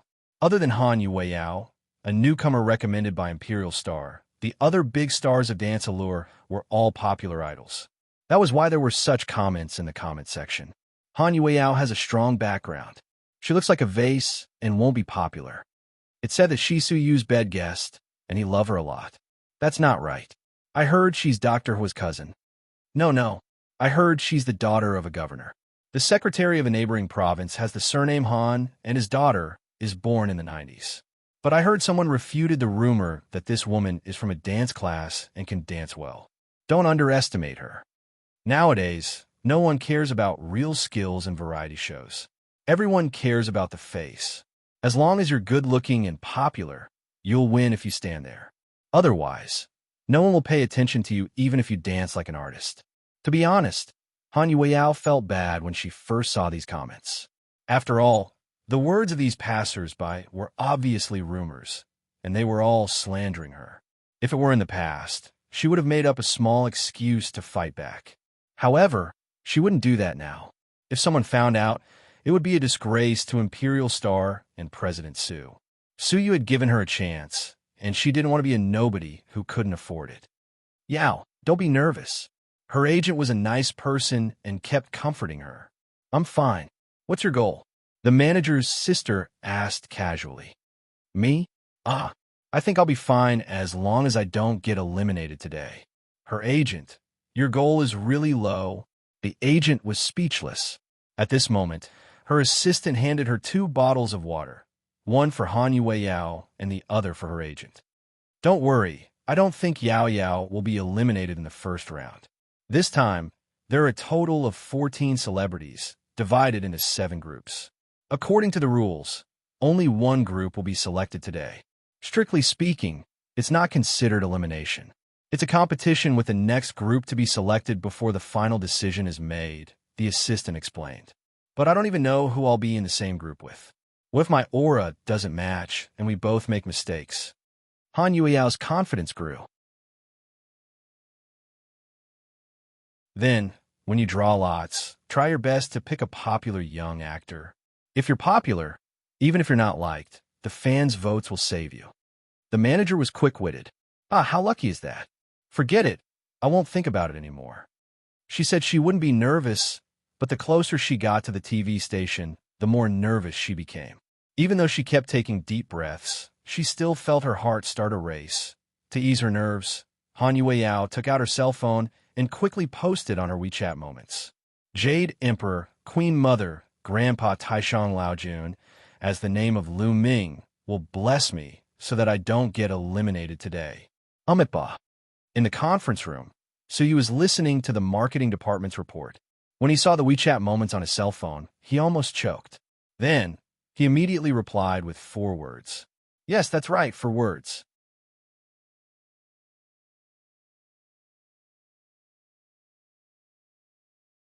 Chapter 3848. Embarrassing. Yes, that's right. Suyu's comment was disgraceful. Seeing this, Han Yao chuckled. Then, he continued to reply, I'm embarrassing Imperial Star, and I'm embarrassing you, President Sue. Are you scolding yourself in a roundabout way? Suyu, the live stream is about to begin, and you're still in the mood to bicker with me. You're as careless as a big carrot. Yes, Han Yao was the most careless woman Suyu had ever met. She was still playing on her cell phone and posting on WeChat moments at a time like this. It seemed she wasn't nervous enough. My mom said careless people live longer. My great-grandma lived until she was 91. My grandma is 86 today, and she's still very healthy. I think I can live until I'm 89 when I'm old. Okay, longevity girl, if you're suspended in the first round, don't come back. I'll buy you a ticket, and you can go back to your hometown to be a dance teacher. Han Yao, Suyu, you win. Han Yao's first live stream was a big deal for Imperial Star. After all, President Sue had highly recommended her. If she was suspended in the first round, it would be a slap to Suyu's face. On this day, many people were waiting to watch the live stream. However, most of them were waiting to see this newcomer make a fool of herself. After Huamin was fired, she didn't go to Southside again.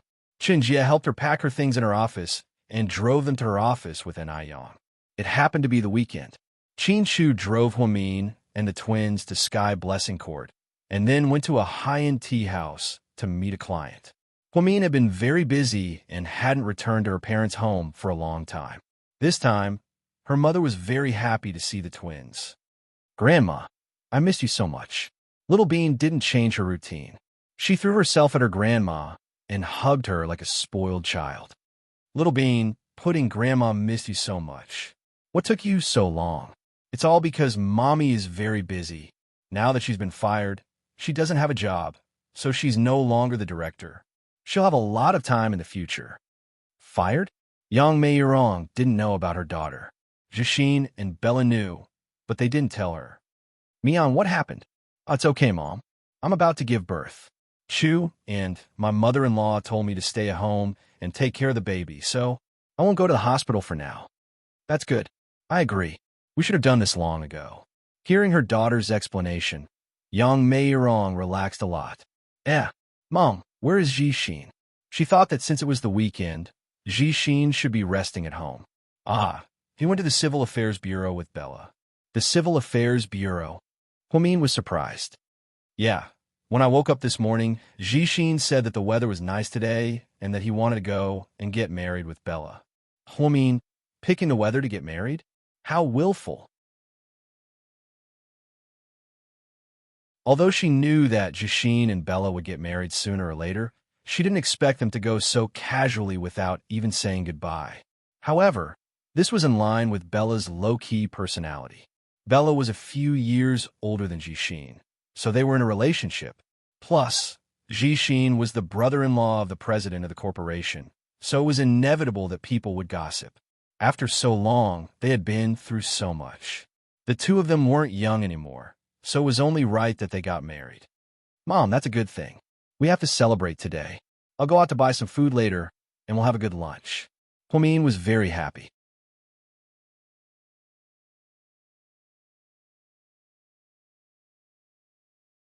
Chapter 38:49. Look at you. How can I ask you to go out and buy groceries? Just tell me what you want to eat. Call Jixin and ask him to buy it from the supermarket when he comes back. Ever since Huamin got pregnant, her mother had been very biased. She treated her son as a gift and her daughter as her own. Grandma, I want donuts. I want chocolate and original. Grandma, I want pineapple juice. One wanted donuts and the other wanted juice. Okay. Grandma will buy you two little devils anything you want to eat. Young Meirong looked at her two cute granddaughters and felt her heart melt. Mom, it's cold. Let's eat hot pot. Huamin looked at his mother's back. Her white hair was very clear. He couldn't bear it. His mother was old and didn't want her to work so hard for a meal. With her temper, she wouldn't allow Huamin to help in the kitchen. Therefore, Huamin finally chose to eat hot pot. It was more convenient. Okay, as long as you like it. I'll call Jixin. Yang Meirong was very happy. She sat on the sofa and picked up the landline to call her son. At this moment, Jixin and Bella were waiting in line at the Civil Affairs Bureau. Both of them were wearing black shirts. They looked very spirited and good-looking in the red background. Congratulations, you two are legally married from now on. Take care of each other, love each other, and live a good life. The Annie at the Civil Affairs Bureau was very kind and tirelessly explained to every couple who got their marriage certificate. Looking at the two red marriage certificates, Jixin and Bella's faces were filled with happy smiles. The company isn't busy recently. I'll apply with my brother-in-law in the next few days and approve our leave. Let's go on our honeymoon. Huh? Is that okay? Let's go together? Bella was still a little worried. Don't worry. Didn't my sister get fired? She has nothing to do at home. If she's too busy with the company, she'll still be there. Sister Mian is about to give birth. Let's wait until she gives birth. Who knows when? Just listen to me. I'll apply for leave. You choose a place for our honeymoon. Jixin held Bella's hand tightly. Yes, Bella graduated from a prestigious school and was hired by GK because of her excellent resume. She went from being a basic employee to being a director. It wasn't easy at all. Huamin and Qin Chu had always treated Jixin and Bella well. Their wedding house, which was more than 200 square meters, was renovated, and their cars were all gifts from them. It could be said that he wouldn't have to worry about food and clothing for the rest of his life. When he came out, Jixin received a call from his mother, telling him to buy groceries. Bella, on the other hand, took a picture of the marriage certificate and posted it on her WeChat Moments to show off her happiness. Just then, Jixin abruptly hung up the phone before his mother could finish her sentence. Suddenly, he rushed to the other side of the road. She was almost hit by a passing car. Jixin! Bella screamed, scared out of her wits. After Jixin ran over, he frantically looked for something with a complicated expression on his face. On the way back, Bella noticed that he was distracted. Jixin, what's wrong? You look like you were possessed just now. Oh, nothing. I think I saw an old friend, Jixin explained as he drove. Seeing that he was fine, Bella didn't ask any more questions. At Sky Blessing Court. After the two came back from grocery shopping, Bella followed her mother-in-law into the kitchen to wash the vegetables and fruits. The two kids were watching TV in the living room. Jixin quietly pulled Huamin to the study on the first floor. Sis, why are you being so secretive? Huamin looked at Jixin in confusion. Sis, guess who I saw today?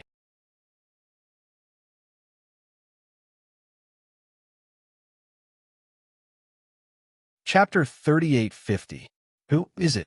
Jixin's mysteriousness piqued Huamin's curiosity. Sis, I saw Dad at the intersection across from the Civil Affairs Bureau. Jixin was still very excited when he recalled that scene. Dad!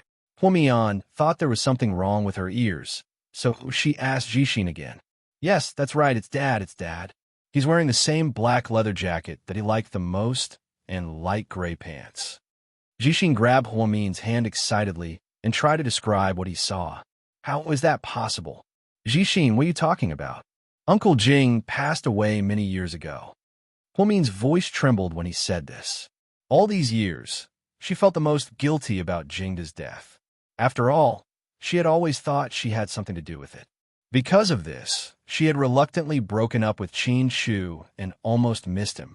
So when Huamin brought this up again after so many years, he still couldn't calm down. Sis, but I really saw him. Where is he? I chased after him, but I couldn't find him. He disappeared in the blink of an eye. In front of the Civil Affairs Bureau. Yes, on the opposite road. Although I only saw his side profile, I'm sure it was Dad. Jixin excitedly emphasized what he saw. But Jixin, you have to know that Uncle Jing passed away many years ago. I know, sis. Mom, and I saw Dad's body being cremated with our own eyes. So don't be silly. How can a dead person come back to life? This isn't a sci-fi world. Huamin felt a pain in his heart. Sis, I have a bold idea. Do you think it's Dad's twin brother or something? How is that possible? You know that Uncle Jing's siblings cut off all contact with us a long time ago. Besides, if it's really his twin brother, he would have looked for us for so many years. Maybe it's just someone who looks like him. Huamin guessed. Isn't that too much of a coincidence? She's wearing the clothes that Dad likes to wear. Sis, I don't really believe in such a coincidence. I have a feeling that Dad is back. Jing Jixin's words gave Huamian goosebumps, even though it was broad daylight. The resurrection of the dead. This was really a fantasy. Perhaps all women had a sixth sense. Huamian had a vague feeling that this was not a good thing. Just like the old people always said, if you see a ghost, it might mean that you don't have long to live. Only those who were about to die could see what others could not. Jixin, did Bella see it? Or were you the only one who saw it? Huamian's hands turned cold as she grabbed her brother and asked in a low voice. Bella doesn't know Dad. Others, I really didn't notice. Anyway, I'm definitely not hallucinating. I definitely saw it. Jixin was very sure. After all, she was his loved one. Jixin, don't tell Mom about this yet. Okay, I know. After all, Mom's heart can't handle this. Okay, I'll discuss it with your brother-in-law. We'll go to the intersection to get the surveillance footage and investigate everything. Okay, I believe you, sis. If it really has something to do with Dad, you must tell me immediately. Okay. When the siblings walked out, the vegetables were already washed. What are you two doing? Why did you go to the study so mysteriously? Yang Meiyerong asked. Nothing, we were just chatting. Huamin smiled. Jixin, did you secretly ask your sister for money again? Yang Meiyerong looked at her youngest son worriedly.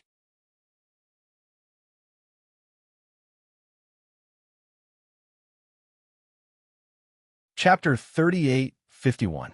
Mom, I'm not a kid anymore. How can you ask sis for money? Jixin shook his head helplessly and almost said that his mother was senile. Jixin was now a senior official of GK, and Qin Shu gave him an annual salary of several million yuan. He was frugal and didn't spend much money except when he was dating his girlfriend, so he was a worry-free child. Mom, did Jixin often ask Sister Mian for money? Bella asked with a smile. Not really. It's just that Mian spoils Jixin a lot. She always gives Jixin the money she saves behind my back.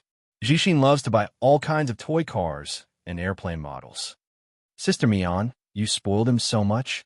Bella looked at Huamin with a smile. What should I do? After all, he's my only brother. Ms. Huamin, why don't you say that you're obsessed with your brother? I'm obsessed with your sister. How dare you say that? The siblings played and laughed. Young Meirong looked at the two children happily. It was as if she had seen them when they were young. "Grandma, I'm so hungry. When can we eat?" Little Bean urged. "You greedy little cat. You're always complaining that you're hungry. Aren't you afraid that you'll become fat if you eat like this?" "Grandma, don't say that. You make it sound like she's not fat now. She's fat now." Little Bean seized the opportunity to mock her. "Qin Zhao Zhao, shut up. Now that you've said it in front of our family, I won't hold it against you. But if you dare to call me fat in front of Buyuan again, I'll—" Little Bean raised her little fist angrily. "You'll what?" Little Bean was obviously unconvinced. I'll put your pajamas under but when I wet the bed next time." "Ha ha. Little Bean, you're disgusting, Little Bean." "Same to you. Don't criticize each other. You two are making me dizzy. Let's eat." After the hot pot meal, Huamin asked Jixin to take Bella back to her parents' home. After all, they had officially registered their marriage and were adults now. They had to visit their parents-in-law. Bella didn't like to show off, so she didn't plan to hold another wedding. They had already earned enough face at the engagement banquet last time, so after collecting the marriage certificate, they only planned to see each other's parents. After the two of them drove away, the mother put the twins to sleep. Then, Yang Meirong came out of the bedroom on the first floor. "Mom, are they both asleep?" "Yes, we're all sleepy. Looks like we can sleep for quite a while." "That's good." "Mian, are you sleepy?" "Pregnant women need to sleep more. It's good for the baby's development," her mother reminded her. "Mom, I'm an obstetrician and gynecologist myself. I know all these things." "Come and sit down. Let's chat. I haven't had a good chat with you a long time." "All right." Yang Meirong listened to her daughter and sat on the sofa. Huamin lay on his mother's lap intimately and acted like a spoiled child, just like when he was a child. Yang Meirong reached out a rough hand and touched Huamin's long black hair. "In the blink of an eye, you're almost 30. You're almost a mother of 3. Time really flies." "Mom, Jixin and Bella are officially married. How do they plan to live? Didn't you renovate a house for them?" "I plan to ask them to move in the next few days, but Jixin doesn't want to. He's afraid that I'll be lonely." "Yeah, if they move out, you'll be alone. This place isn't small. It's upstairs and downstairs. Are you afraid of living here?" "What's there to be afraid of? I'm already so old.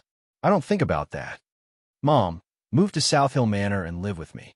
You can also help me take care of this unborn brat, okay?" Huamin acted coquettishly, begging his mother to live with him so that he could take care of her.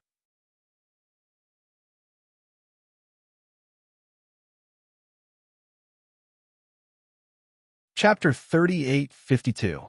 Yang Meirong was immediately excited. "How can I do that? You still have your in-laws at home." "I have a lot of rooms at home." "Mom, you can stay here." No. Without my daughter, who would live in a girl's house? When I'm old and can't move anymore, I'll stay at Jixin's house. I raised Jixin to prepare for the future. I can't drag my daughter down." "But your daughter is richer than your son. She's willing to be dragged down by you." Huamin smiled. "That won't do. We don't have such a rule in the north." "I won't go." No. I'll be laughed at. When you give birth to our second son, I can take care of you and your son for a month, but I definitely can't stay at your house." Yang Meirong's generation was heavily influenced by their elders. They always felt that it was right to live in their son's house, and that they would be laughed at if they lived in their daughter's house. Therefore, Huamin's suggestion was immediately rejected without any discussion. "Mom, then you'll be lonely." "What's there to be lonely about? Jixin has a child. I can help them take care of the child." "Forget it. Bella already said that she wants to take care of the child herself to cultivate the relationship between mother and son. Then I can go square dancing, play cards with a few of my old friends, hike, and climb mountains." "Mom, let me ask you a question. Don't hit me." "It sounds like you're asking a question that will get you beaten up." Yang Meirong wasn't stupid. She knew that her daughter's words were definitely not a good thing. "Haha, you won't hit me anyway. After all, I'm pregnant. You can bear to hit me, but you can't bear to hit your grandson, right? Don't threaten me with my grandson. Ask." "Mom, Uncle Jing has been gone for so many years. Have you ever thought about—" At this point, Huamin was a little timid and guilty, so she deliberately paused. "Have you ever thought about finding another partner?" Humin mustered up her courage. She thought that her mother would be very agitated and scold her. After all, it seemed disrespectful for a daughter to ask her mother this question. But to her surprise, nothing happened. Yang Meron's expression changed when she heard this. Mian, to be honest, Jixin asked me the same thing. Does that brat have the same idea? Yeah, he's thinking the same thing as you. He's afraid that I'll be alone and won't have any emotional support. But to be honest, I'm old now, and I don't have that kind of mindset. It's good to be by your side. I can watch your children grow up, and I'll have Jixin's children in the future. That's it for the rest of my life. Mom, you should live for yourself. There's no reason for you to take care of our children. I know. I understand the logic. It's just that I experienced a lot when I was young. Now that I think about it, it's really karma. Look at that time. Xinjiani married into the Hua family.